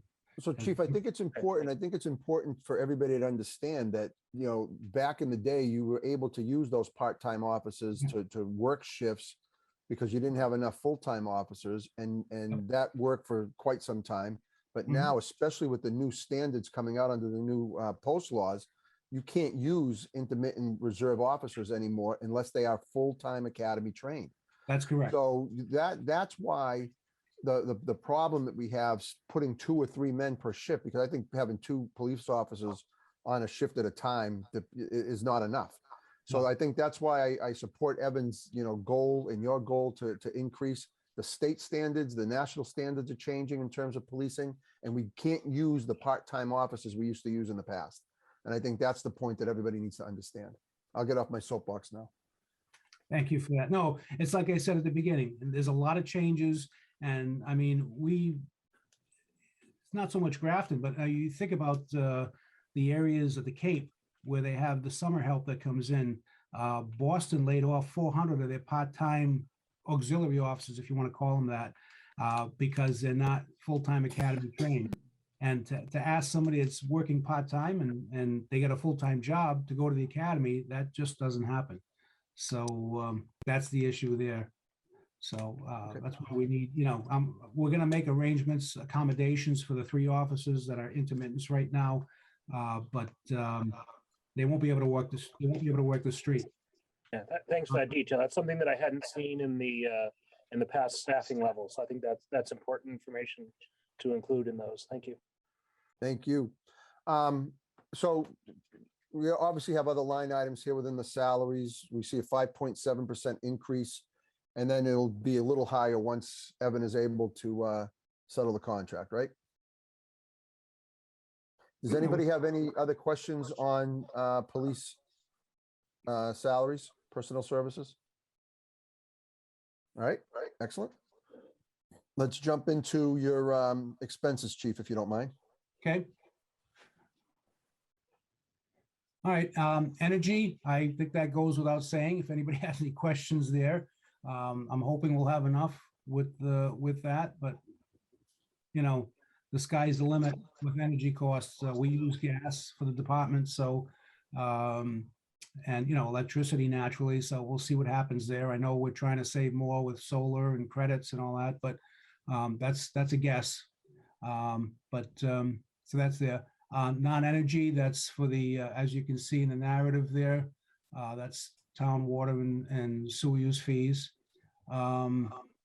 We're switching out, if you know, we had a repair and maintenance line and a building repair and maintenance line. We combined those into one. That's why there's such a big increase there.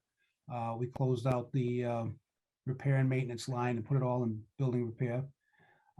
Maintenance contracts, I mean, that's just skyrocketing. When we buy equipment now, everything has a maintenance contract with it. So, and some of them come due every 3 years. Like we have a battery backup for our radio system. And every 3 years that comes due, and that's over $5,000 just for that. So that's the reason here for the increased request in maintenance contracts. Including defibrillators, that's $2,000 every couple of years. We get free batteries and pads and everything, but that's a necessary expense. So rentals and leases is the same. Drug task force, we're part of that, and we get more out of it than what we put into it. So we're happy with that. Let's see, training fees, employee training fees, that went up quite a bit because when we do hire, if they're not already academy trained, we have to send them to the academy. That's $3,000 plus books and whatever else. So that explains that. So this line item, Chief, if I can interrupt for a second. So this line item is up high because we have to send the officers to the academy. And if we don't increase the personnel, if we only do one officer, that line item will come down next year. Yes. And I'm hoping actually that we can, I've been told we have some people that are interested in coming into Grafton that are already academy trained. They're working for other departments and they want to come here, which is great. You know, I have to say, you look around, there's transfers all the time, knock on wood. I have to say that we don't have anybody that just, you know, ship out to go someplace else. Which is nice. I don't know, we must be doing something right. We got a great bunch of personnel. We're easy to work with. We do our jobs and it's a great town. So people come here and they stay here, which is great. So let's see. Physical fitness testing that goes in with the new hires. We have to, you know, we do the physicals. We have to do the psychological testing. So if we get new people, you know, and I just want to make a point. It's not just adding the one, but we will be having a retirement in August, late August. An officer is going to be leaving. So, you know, that's definitely somebody we're going to fill, position we have to fill. So there'll be two in at least two after July 1st that we'll have to fill besides. So office supplies, no increase there. Vehicular supplies, no increase there. Let's see. Although I'll have to say, once we have to start doing work on the hybrid vehicles, that's going to be something to watch. Because we all know that newer cars now and the technology that's involved. I'm hoping we can do it before the warranty runs out, but we'll have to wait and see. Equipment, we're keeping that level. In-state travel level. If I missed anything, please let me know. I don't think I did. No, you didn't. We added, well, uniforms, of course, we added a little bit more to that, basically because we're going to be equipping and outfitting new officers when they come on. So dues and memberships, we're keeping that steady. Replacement equipment, that there, that's pretty much what we asked for, 2,000 more on that. More equipment as far as tasers and the mobile radios. I think this year, I have to say, once we eliminate the 2 last cruisers, the old style cruisers this year, that we should be good because the equipment now will fit. The issue was when we bought, I'm looking at cruiser replacement now.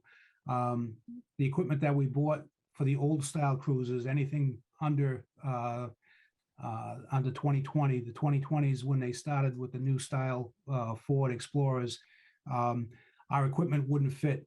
The cages, the light bars, the consoles, that all had to be new. And when we get rid of these next 2 vehicles, we should be good. And the price of the cruisers should probably come down, I'm hoping, a little bit. You never see anything come down. But then again, with the way the world is and technology, I'm sure there'll be increases. So, and just going back into the cruiser replacement, after discussions with Evan, he decided that we should be putting the cruisers back into the budget, the operational budget, which we talked about a while ago. We've been talking about that for several years. And I'm going to miss having that argument with you this year and talking about whether or not to do it as a warrant article or do it in the budget. So I'm glad it's, you just took away a half hour of our debate time, Chief, by doing that. So instead of a 5-minute break, you can take a 15-minute break when I leave. So Go ahead, Sue. Yeah. I just wanted to ask the chief, if we're getting hybrid cars, you're not going to be able to get much done with the highway department for mechanical work, right? You're going to send them out? I had talked to Doug about that, and we're doing as much as we can, but that's a whole new ballgame. I mean, you look under the hood for these new cruisers, and it's crazy. So that's going to be all either warranty work or it's or hopefully warranty work, or it's going to go out to the we go to Pace or Place or whatever for our warranty work. And the batteries like take up the underside of the vehicle right now, the way these things work out. So expensive to replace. Yes, exactly. I mean, we do get money from green communities for that. And we haven't been spending any money because whatever we have to do is warranty work, and it's new. It's new as cruises, and we'll have to see what happens. But Doug can change the oil, he can change the tires, maybe the minor, things, headlights, fix headlights, replace windshield wipers, and he's great with everything. But there's some things I don't think he'll be able to do with the hybrids, and he admitted it himself. So there's one other question I have to ask you.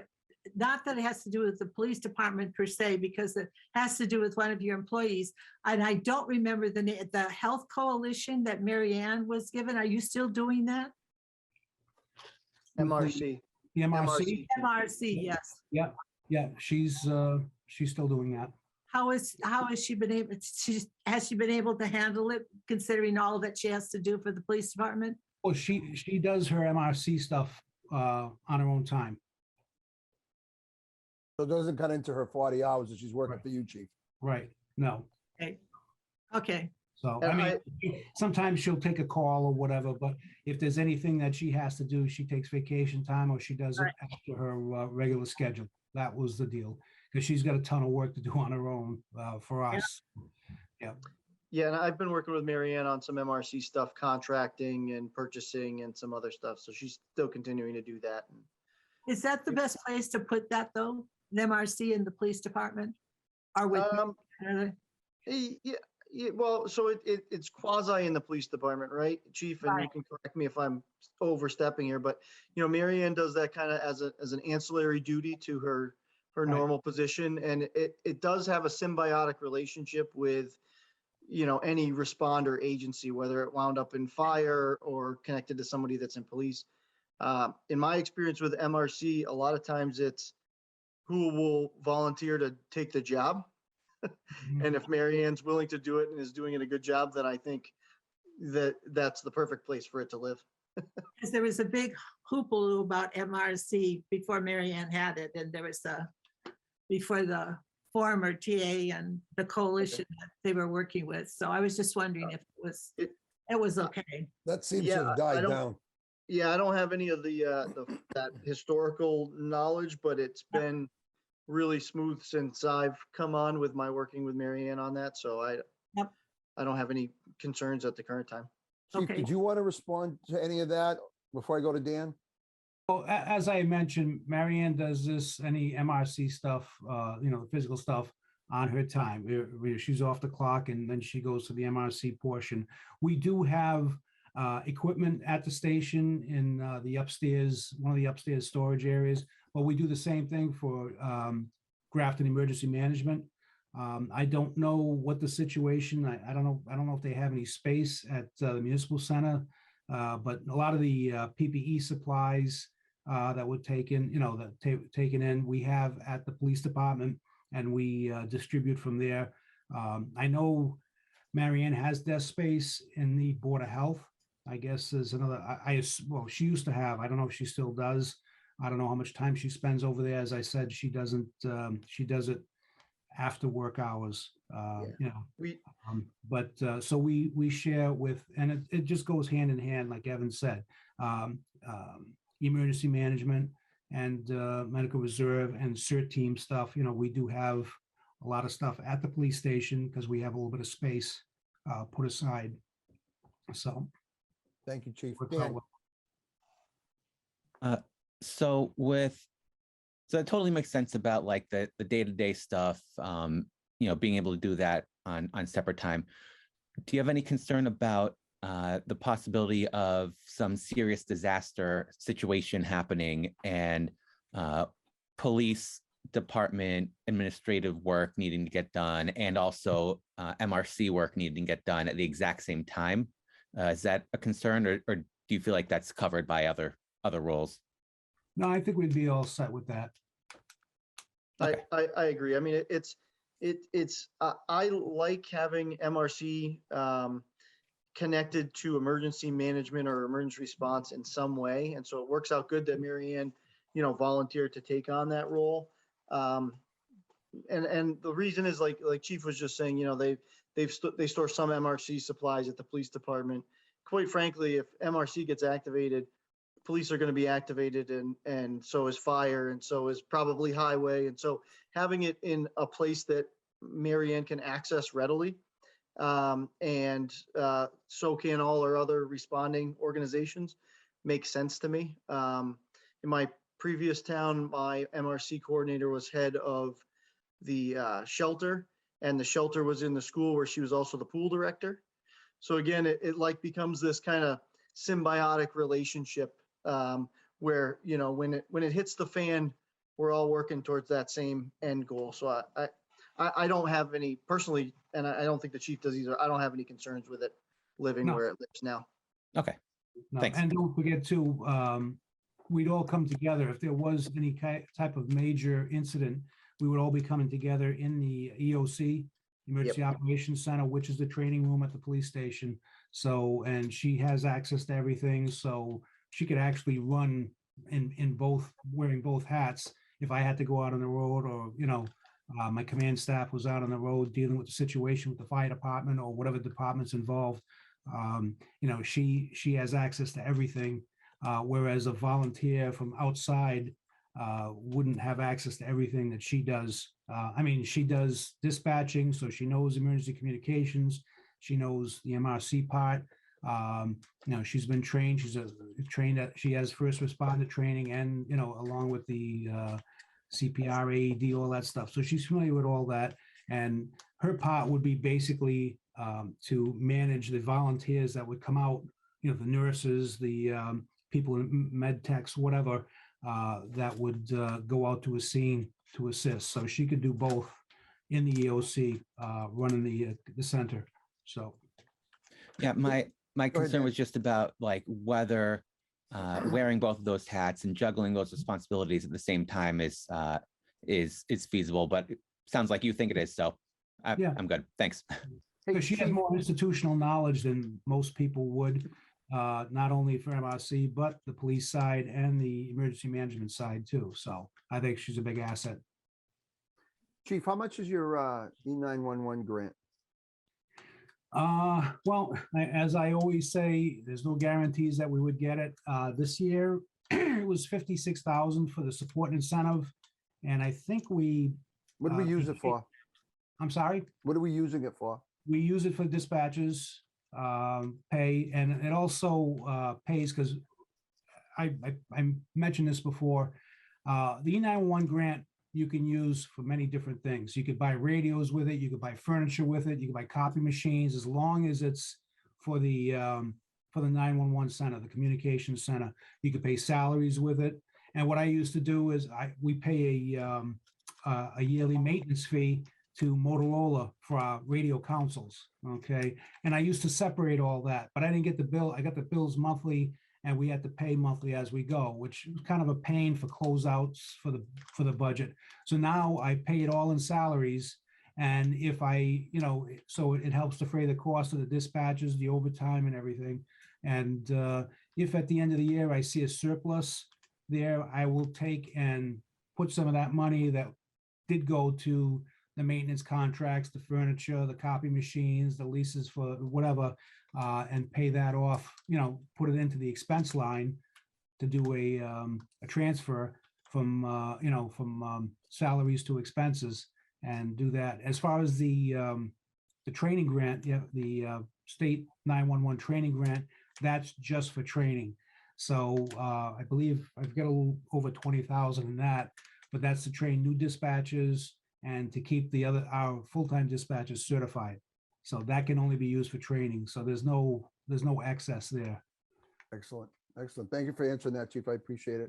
No problem. Are there any other questions for the chief? Go ahead, Greg. We were talking to the fire department yesterday about radio replacement, and they mentioned that they're down to one functioning tower, and that just reminded me about the South Grafton repeater that was on for this year. Were we able to get that going, or will we be able to do that this year with all the supply chain issues and other such? Well, that's why we didn't do it last year, is because of supply chain issues. I'm hoping we can do it this year. The repeater station I don't think it's going to help the fire department that much. I did speak with my radio guy, and I know the fire department, I don't want to speak for them, but I think they have some issues that they're going to have to upgrade, and we're going to have to upgrade not just the receiver sites, but we're going to have to look at something. We try to stay ahead of it. As I said, I pay a maintenance fee on our Motorola console to keep that up to date. So anything that happens is covered under warranty, but that's coming to an end too. I mean, our radios, the console, the antennas, the repeaters, all that's 16 years old. So I think that's about what fire said theirs was too. Yeah. So. Yeah. So we're gonna definitely have what I brought up to Evan, and I know there's the opera and all this other stuff, but and with the thing is too, with the build out of the town, and this is what happened in South Grafton, why we're looking for the receiver site, the build out in South Grafton, Milford Road, the condos, the homes, everything, it does interfere with the radio system. So we're gonna have to look into something, and radios aren't cheap. But just bear in mind that that's coming. But I'm hoping though for the receiver site to help us out, we'll be able to do that this year, as long as they find chips and whatever it is they need to build these receivers. Hopefully get it done. Go ahead, Skip.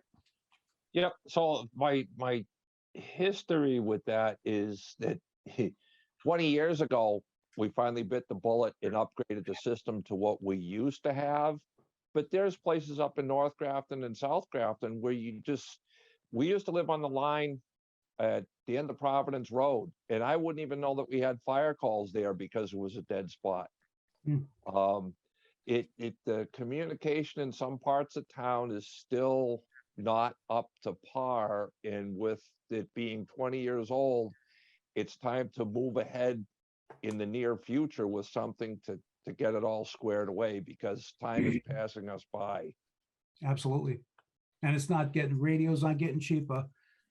They're getting more technologically sophisticated. I mean, we're talking, a lot of departments now are going into microwaves because we're still, we're still for the most part on copper lines, which is unheard of in most communities. You know, they're either using fiber, they're using wireless or microwave.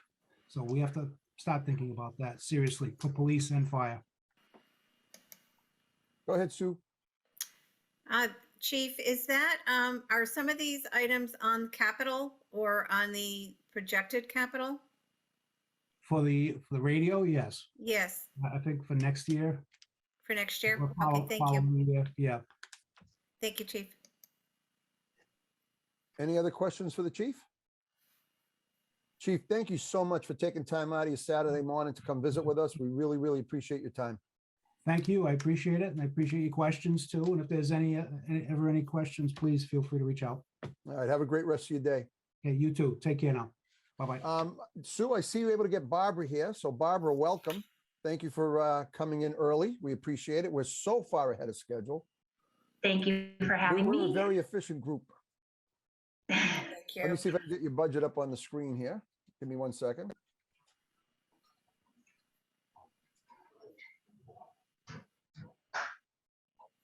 Thank you, Barbara. Oh, no problem. Sue, are you able to reach anybody else that you wanted to bump up, or do you need me to? Dan is coming in at, he said he's shooting for 11. Okay, I asked him if that's Board of Health, and if he Yes. could make it a little earlier, that would be great, but he's shooting for 11. And Jen is running late. So we may have to either take a little bit of a break or something until she gets here. okay. All right. So Barbara, can you see what I have on the screen? I do. Actually, you want to just walk us through your budget? Sure, I definitely will. First, for those who don't know me, I'm Barbara Conley.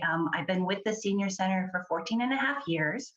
The Senior Center serves older residents, 60 and over, and those who are disabled and their caregivers. And our programs support independence and encourage general wellness. We provide assistance and advocacy. But one thing I'd like to point out is we provide so much more. For example, on Thursday, I had a gentleman come in, never was at the Senior Center before, wanted to know about Zoom. And the reason was because he wanted to apply for a job. So we agreed that he would send me a Zoom link, and I Zoomed with him at 3:15. And when we were done, he was so appreciative, but he said, I have one more favor to ask. And can you Zoom with me again on Monday at 3:15? So it's little things like that that people don't recognize that the Senior Center does for individuals. Going through my budget, I did request more than 2% for everyone at the beginning of the budget season, and then was asked to go back to the 2%, which Evan and Mary know how strongly I disagree with the 2%. I have myself, and I have administrative personnel I have one office manager who's union. I have one transportation coordinator full-time. For the part-time staff, I have one outreach worker who works 24 hours a week, and she gets full benefits. I also have a part-time activities coordinator who works up to 10 hours a week, and then a part-time chef who's roughly 15 hours a week. With the part-time activities coordinator, I have a really strong issue with and feel very strongly about this. She currently makes $14.47 an hour. She's been there since 2016.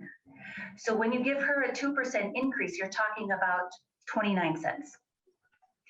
So originally, when I had gone through the budget, I did give her a 4.5% increase, which is still only 65 cents, which pushes her up to $15.12. So she wasn't in the job classification because she's under 10 hours a week, but I do feel that that needs to be rectified. As far as Barbara, can I expenses interrupt you for go, one? Barbara, can I interrupt you for 1 second? Sure. So Evan, based on the salary survey, are there going to be any adjustments to the salaries within the council?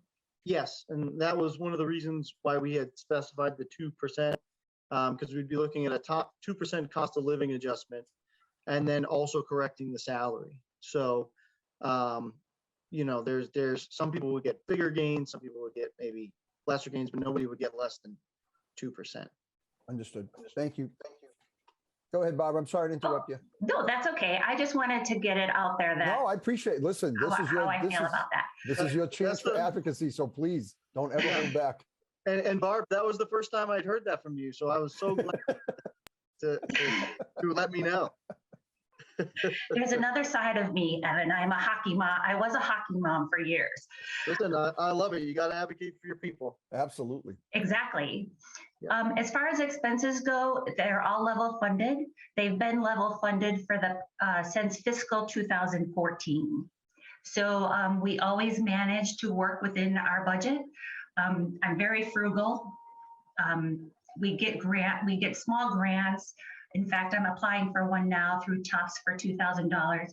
And we also get donations from the community, memorial donations. We just received memorial donations for Tom Mara, who passed away, who was in Grafton. And that came to $1,025. So we're good with our budget. We always end up giving a little bit back, but that's because of communications. We're lucky. We always put in for $3,600 for publishing the newsletter. However, when the company sells more ads in the newsletter, it decreases the cost. So for the past couple of years, we haven't had to pay anything to have the newsletter printed. And basically that's my budget. So how much do you get in your formula grant each year, and what do you use that money for? The formula grant is, we get about $34,700. That goes to pay for our 2 part-time van drivers and for one of our exercise instructors. Our part-time van drivers are not included in the town budget at all. So we get a stipend from Worcester Regional Transit Authority, and then we also use the formula grant money to fund them. Okay. And in terms of programming, you know, obviously during the last 2 years, I'm sure your program was significantly reduced because of COVID. Now you seem to be back up and running. I know you got a parking lot problem that I read about in the paper that I know Evan is dealing with. Good job, Evan. Really? You don't want me to bring that up?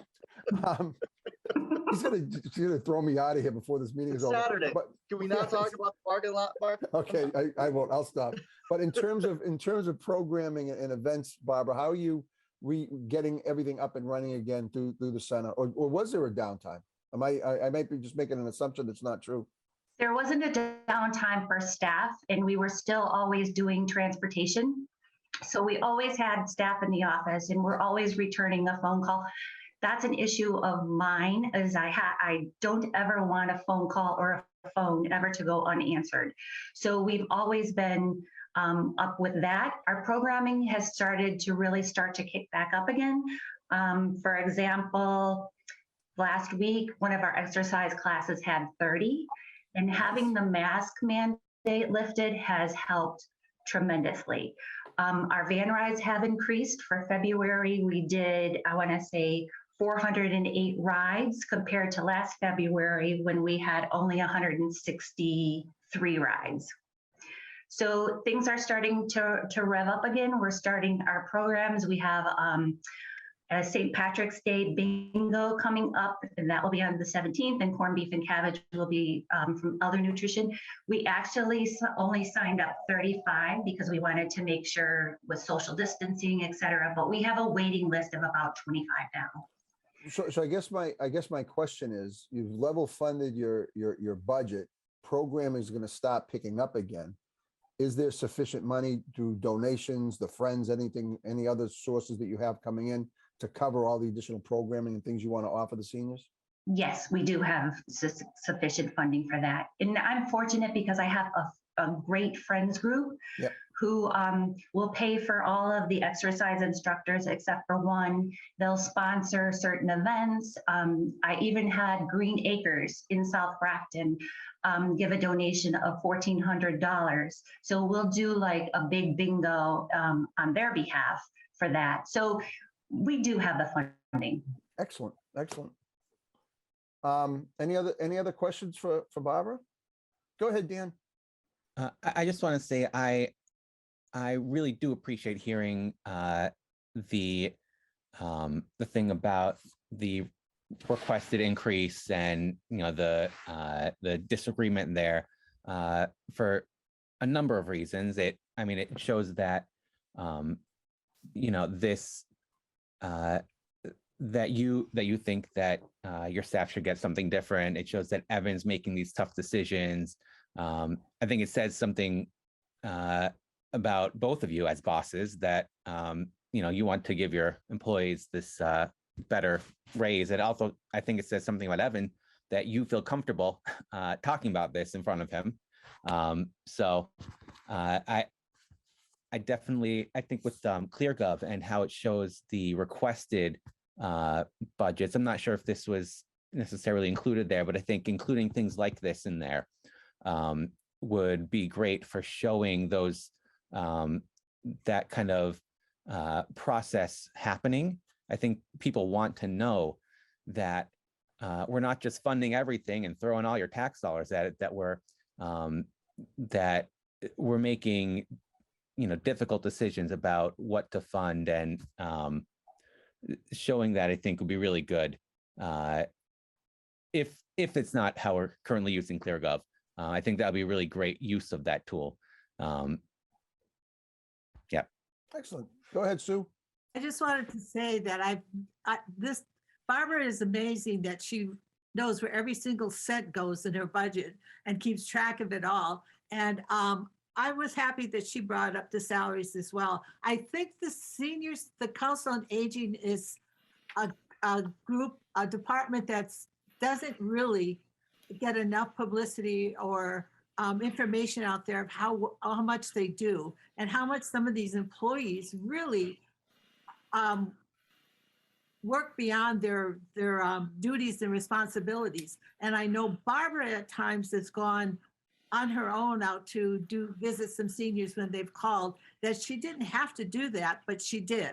And so they go above and beyond the call of duty, a lot of these departments in the seniors. And I'm just so amazed at how this Council on Aging functions with what little money they have for their budget every year. And she seems to be keeping track of it all. And I'm very impressed that she helps these seniors so much, but they do go beyond and beyond the call of duty. And I think that they need to really look at some of these inquiries that she brought up and to see if we can't help these. Excellent. Evan? Things out. Yeah, thank you, Sue and Mark. So, yeah, I just want to touch base on the salary thing again. Like we kept everybody at 2% because we wanted to be fair to all the employees as we look at implementing the study. And I think you'll see some changes there in the days and weeks ahead as we're able to build our grid. And we still have to get together with GMEA and bargain that change. So I think that's great. And I think Barb knows she can come on here and say whatever she wants. There's no retribution. And I like that that's the relationship that we're building really with all the department heads. I have to tell you, I was going to follow up on that point that Dan made, because I think Dan raised a very good point. It is very telling that your department heads are comfortable coming in here. We had a good meeting with Paul. We had a good meeting with the chief and of course, Barbara right now. And it shows that you're building a very strong rapport with your department heads. They trust you. They want to come in here. They're not afraid to speak their mind. And that's exactly what we need to see. So I applaud you, Evan and Barbara, for that. And I'm glad Dan mentioned that earlier. Dan, go ahead. Oh, sorry. Go ahead, Evan. No, just one other thing. Maybe I did approach Barb and ask if there's anything we could do for, adding a little money to the budget for programming or anything they need. And as Barb said, she is very frugal. So if any of you can help me to get her to, accept a little growth, and we could do a little more outreach to the seniors or spiff something up, I'm happy to have it. Barb is extremely, as Sue said, knows where every penny goes. And that's great. I just want to make sure that Barb knows if she needs it, she can ask for it, and then we'd be responsive to what the seniors need in Grafton. And lastly, just one other plug for Barb, because I really do enjoy working with her. So I get emails every couple of weeks about a grant that Barb's got, and sometimes it's $250, sometimes it's $500, and just the exuberance that she shows with each email about, something that it seems like small dollars, but you don't realize how much that $250 impacts a senior's life. I just think it's really wonderful, and it's just great to see. That's awesome. Go ahead, Dan. Thank you. And so just to clarify with the salary study, will we see adjustments made based on that for the fiscal year 23 budget? Okay. Yeah. Yep. Great. So what I'm anticipating, and we haven't discussed this at all as a group, but Mary and I are working to get the new grids set up, and then well, not even the new grids, to get grids set up so that we know what we can anticipate paying people. And then, we'll be rolling that out, but I think we'll do it very similar to how we did it last year, where we create a change log that just shows you every single line that we adjust for that in one place. So we don't need to bring department heads back in. We don't need to do any of that. We can just give you a line by line. Here's That what was we really did. good last year. Yeah, and here's what the overall adjustment is. And I think that's at least how I'm envisioning it in my head. Awesome. Go ahead, Greg. Evan, would you be able to share that study with the committee as a whole so that we can kind of see what's coming? And Oh, absolutely. I thought We did get it. We got the salary survey, Greg. But you didn't send it out, Mark. Oh, it's my fault. I was supposed to send it out? Yep. Oh, no. I picked it up from another employee. Sue Fiacco, what are you doing? You're supposed to tell me when I'm messing up. By the way, it was a really good salary study, Greg. Wait till you see it. I got it from another employee. I am so sorry. I didn't know that was my job to send it out. Nobody told me. Or did you tell me to do that, Evan? No, I had not. I don't think I did, Mark. I think I just assumed with that. I'll take responsibility for that. I just thought you sent it to everybody, and I was like, oh, look at this wonderful study. Evan, don't fall on the sword for him. Mark screwed up this time. I did. I'm so sorry. I did not know I was supposed to send it out. I will. Evan, send it. Can you send I'll it? send it. Thank you. I'll make sure Sue Send gets it to me. it'll Thank go with you. Thank you. Oh, wow. I messed up. It really is a good study, though, and the explanation is worth reading of how. Oh, it is. It's really, It's excellent. Yep. So are we going to recall the chair at this meeting, or I apologize to the committee. I did not realize that was my job. So Greg, forgive me, and everybody forgive me for that. Anything else for Barbara? All right, Barbara, thank you so much for being here and taking time out of your Saturday to be with us. You're welcome, but if I could just add one more little tidbit. And as of February 28th, Grafton had 4,234 residents over the age of 60, compared to 3,185 children enrolled in the schools. So the comparison of the budget, it kind of gives you an idea how we're able to do so much on so little. It is. It does. Great job. Thank you very, very much. Thank you. Have a great rest of your day. Thanks. I see both Dan and Jen are here. So I'm going to flip a coin, and we're going to take the easy one first. So we're going to go with Dan first, and then we'll go to Jen afterwards. So thank you for your patience. Dan, I'm going to share the screen with your budget and just have you walk us through it and tell us what's going on. Okay. Where are we here? Does everybody see it? Did I do the right one? No, wait, this is the right budget, right? No. Oh, wrong one. Look at that. You can't even trust me to put the right budget up here. I thought I put the right budget up. It's under Health and Human Services, which actually isn't right, but it is the Health Department. Yeah, that is the Board of Health budget. I did put the right budget up. Dan, you startled me. Let's see. Let me put it back up. Let's take another look. It says Board of Health, right? Yeah. Board of Health, there it is. Oh, okay. Okay. So if you want to walk us through it? Yeah. Let me just see for a second here. Okay, gotcha. Yeah, I did meet with Dan, your Dan and Andy on Monday, and we talked about a few things. The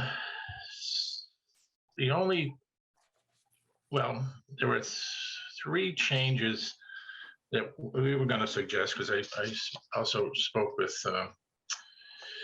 with Karen, Gigi, and Nancy. And in fact, I just sent a link to Nancy. She thought she might come on in case there's any questions, but I don't know if that link to get on the Zoom is specific to me or not. So she might or might not be able to come on. So anyway, if I can just, we don't see any changes, obviously, in the stipends for the board members. Nancy's salary is pretty much driven by the union, so there's nothing we can do there. The part-time personnel, that's going to be nice, especially if we have another year, anything like the last 2 years. And what is that? That part-time personnel is to supplement Nancy? Yes, that's correct. And Evan, what is that gonna do in terms of cover minutes, meetings, things like that? Is that the intent? It's minutes and stuff. It's really more office hours to make sure that the office is staffed and to deal with the higher volume of stuff that we've been dealing with lately. Right. Correct, because Nancy ended up staying late, and that's where the overtime piece came in too. Many nights and evenings, going in early and working on Saturdays and stuff like that too. It was just a crazy year. And then the overtime got bumped up because of that as well. The longevity is another union piece. And then down to professional and technical. Now that's one that I didn't understand at first, and I did speak with Evan and a couple of folks from the Alliance. The number that is showing up, not on this screen, but on your graph, I believe, because Dan pointed out it was 128,366. And that seemed like a big jump to me. But this number here, the 106,750, was actually from 2 years ago. Last year's number, I understand, was in around 124,000. So that's not in actuality such a big jump when you figure cost of living or cost of doing business or just gas prices, I think, is another sort of unknown.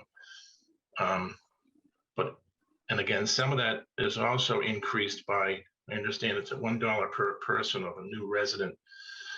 And based on the April 220 census, I think we're pretty close to 20,000 residents now. I'm not entirely sure, but we'll find out in another month or two. Pretty close. And there is some state money. Evan, maybe you can mention what that is that's pitched in there as well. Is it ARPA money, you said? Yeah, so basically what we're doing, and what's showing on your screen right now, there's I'm having an issue there. It's not reflecting what it's supposed to be. Right. So the contract for our alliance went up 2% as a standard escalator, and then there's an additional, I think, $1 per person fee that they had added on to deal with the increased response needed for COVID, which we intend to fund from the ARPA dollars. So it should be reflecting last year's amount plus 2%, but it is not. So I gotta figure out why that's not doing that. Right. So that was a discrepancy that again on Dan and Andy's computer screen, they were showing a number of 128,366, I believe. And just incidentally, I think I can speak for the entire board that we're very pleased with the support from the Alliance. And they were not only quick to respond to issues and concerns, but they were proactive and anticipated needs based on things that were happening in Worcester and the other Alliance towns. And all in all, they were very helpful. And they pitched in as well at the office on numerous occasions when Nancy was out unexpectedly. And one other little thing, I don't know, Evan, if it's in the agreement or not, but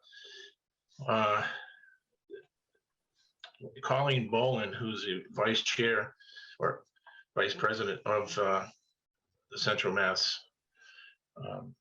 Public Health Regional Public Health Alliance, she represents the town of Grafton on the Tufts Bio Science Committee, which is nice to have her do that and keep an eye out for the concerns of the town. And Alyssa Areed also is on that board. She's from the Alliance too. So I don't know what people want to discuss that part, or I can continue going down first. Keep going. If somebody has a question, they'll jump in. Sure. Okay, so the next couple actually lines, we thought that we could, in the spirit of cooperation, knock some of the dough down. Not that it's going to amount to a lot, but not only the past 2 years, we look back to the third year and saw that we didn't spend anywhere near the $500 allotted for seminars and training, and we could knock that down to $200 from 5. Communications was sort of an old number for a computer that was used by the director of the Greater Grafton Medical Reserve Corps, and Nancy thought if we kept $100 in there to cover the Grafton News hard copy, that would be nice. So to go from 3 to 1. Office supplies remains the same. Medical support is not a big deal. We might need a new blood pressure cuff for a flu clinic or something, so we thought we could drop that from 3 to 100. In-state travel, we might need, well, again, with gas prices, we don't go that far. And then dues and memberships also, there's only one outfit that we annually have been joining, and that's $150. So we thought we could drop the $350 to $250. All in all, that's only a savings of $550. But again, I think we could see a couple things go down, even though these other ones are going up. Any questions for Dan on the budget? Awesome. Dan, thank you so much for, oh, go ahead, Sue. Sorry. Not a question on the budget, but I just want to know, Dan, how much communication do you get with the Alliance on a monthly basis? Or is it just when they need to contact? Actually, they send a representative, and it's usually Colleen again, or often it's Julie, one of the inspectors that's designated to our town. So they attend every board meeting, and they give us an update of what's going on, in the state and Central Mass, Worcester, and all the different events going on. And they give us some tips on what's coming down the road too. So they're at least at every meeting. And Julie, I believe, is in the building, municipal center, or as much as possible, for 2 or 3 hours, 2 or 3 times a week.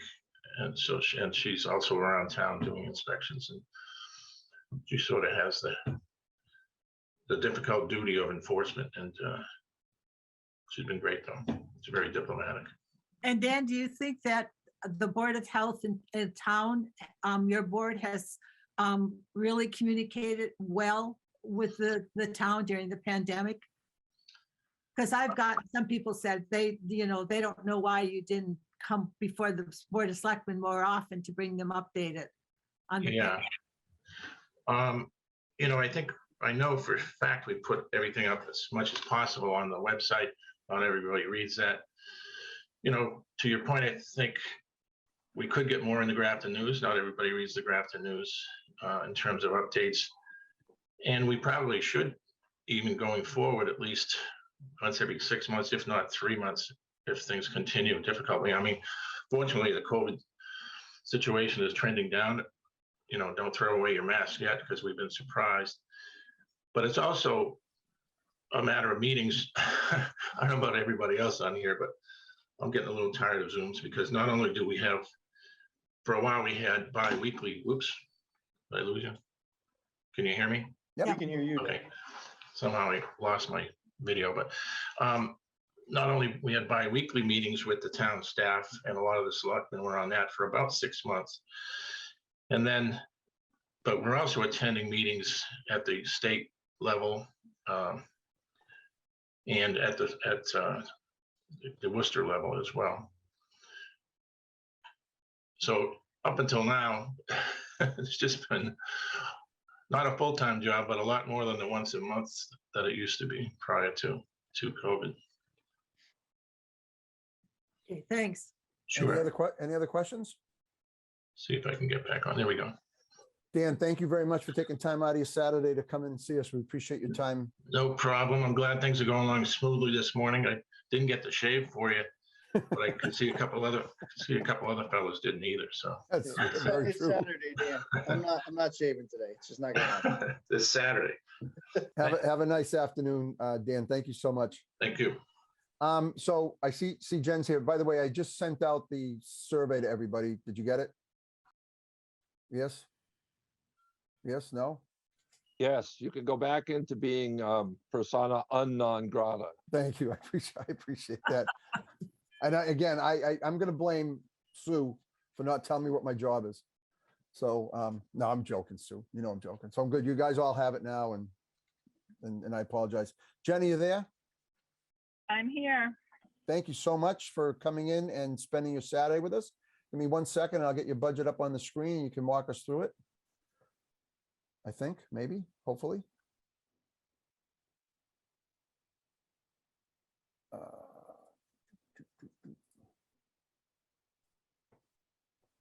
Can everybody see that? Yep. Excellent. So Jen, if you just want to walk us through it, I'd appreciate it.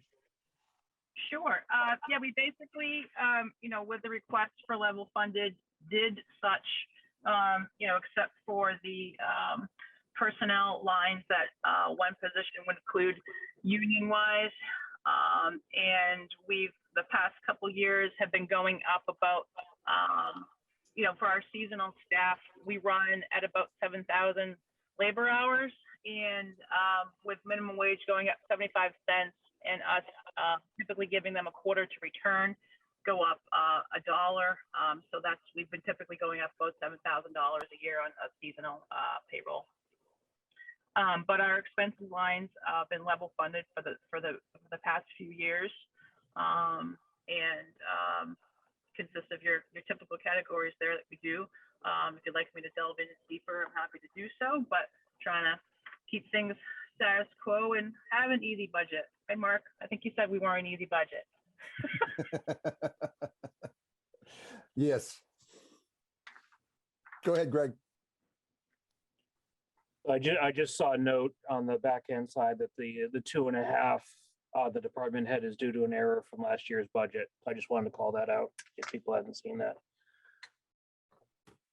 Thank you.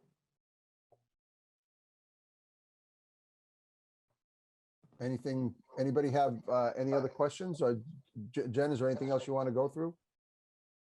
No, I mean, like I said, Barry's been our guy for the past couple of years. I met with Skip this week, and things being status quo, it seemed like people had too many questions. But we're always very, heavily beach funded with our expense line and payroll line, obviously. But and our revolving fund helps us, for the rest of it. Go ahead, Greg. Are we expecting normal operation at the beach this year? Yes. Yep. We're not going to have any debates. Evan, you're going to miss a lot of fun not debating beach open, not open. I might just do something controversial up there just to get it going. I was just about to recommend that you do something that everyone knows is a bad idea. Yeah. And then we can argue with it. That's right. I had told people, so in Munson, the spray park, I tried to do a spray park and it was a horrible disaster. And so I used to tell people all the time, I'm going to put that on every warrant so I get 500 people to town meeting.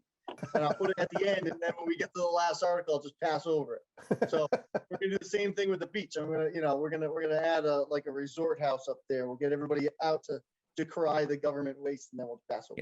That's brilliant, because the first year you're going to get a bunch of people who are uninformed and don't know what's going on, but as they come back, they'll start to pick it up, and then you'll have 500 very informed people in the third, fourth year. There you go. Well, everyone always asks me when we're going to start selling alcohol. So do you want me to try go that route? Yeah, we could do like beer buckets up there. Just give it away. Yeah, beach balls that say like Corona on one side and then has like a picture of Mary Laurie on the other side. Any other questions for Jen? Jen, thanks for coming in, spending your Saturday with us. We appreciate your time. Sure, no, sorry to mess up your schedule, guys. No, you Thanks. didn't. You were fine. So we appreciate it. Have a great rest of your day. Thank you too. All right, so that concludes the meetings. We took care of our other business. I have a question. So next Saturday, we have a pretty full plate. We're gonna do Evan's budgets after we go through the list of departments that we have to deal with at the beginning part of the meeting. So it's gonna be a long day. We're gonna sneak in a half-hour lunch break to keep all of our members happy and content, right? Yes, okay. And then we'll see how the day goes from there. My only question is, Zoom is great. We're all great. Is there any desire for any in-person stuff next week? You want to just keep everything on Zoom? Sue can join us on Zoom if we meet in person. Do you want to just do it on Zoom, or do you want to try to do it in person next week? What's the preference? I'm fine either way. I would have no problem meeting in person. Does anybody care? Evan, do you have a preference? Do you care? I don't care. Whatever you guys want to do. If you wanted to do a hybrid, Sue can join the meeting that Oh, I way. definitely need Sue to join the meeting. There's Right. no No, question. that's what I'm saying, but we could make it hybrid if that's one of the main considerations. Sue, what do you have to say to that? Well, right now, we have, a good chunk of the morning with everyone on Zoom that they've been aware of, meaning the employees and the department heads. I don't know if that's really a fair thing to ask them not to. Okay. All right. I just thought I I'd would ask. agree. I think it's too late to change it now. Okay. All right. Then we'll stay on Zoom for next week. Yes. I just wanted to see you all. I just wanted to see you all in person, Yeah. So you can Pretty yell at me soon. for not sending out documents in person instead of on Zoom. Well, Pretty Mark, we soon. can all meet in person next week and then you can buy us all lunch. That's a deal. right. I like That's that the other idea. side of the coin. Exactly. I thought he was having food catered and sent to our houses. That's exactly. Yeah, Exactly. Skip. You can Wait by the Grubhub it. door. Wait by the door to ring, and then you'll get that. Delivered. I'm gonna send the dog out. Mark, I want to remind you that we're meeting this Wednesday at 7 p.m., March 9th. Oh, is that with the school? We are meeting with EDC. We are meeting with Veteran Services and Library. Dan, are you going to be there Wednesday? Because I am not available. Yep. Okay. So you guys can yell at Dan if he didn't send anything out. So we yell at him. All right. Okay. Any other questions? And again, I've been thanking all the departments for coming in. I also want to thank the Finance Committee and Evan and Mary for taking time out of your Saturday to come in and meet with us. I appreciate it, and I appreciate everybody's time. I thought we had good discussions with the departments as we usually do. And I know that I enjoyed my individual meetings that Angelina and I had with the departments that we met. We've had a great meeting with Chief Crapo last week or 2 weeks ago, whenever it was. And he welcomed us to the station and gave us a really good understanding of his budget and process. And I do appreciate all the time that you spend doing those individual meetings before we come in here on our full budget meeting. So thank you, everybody, for everything that you do. Have a great rest of your Saturday. And I expect, Adjourn. Greg, a breakdown and a report of that salary classification study that I just sent you. I'll be waiting for a detailed breakdown when you're done. Is that okay? Have a good day, everybody. Enjoy the rest of your day. You too. Bye. Bye, everybody. Thank you.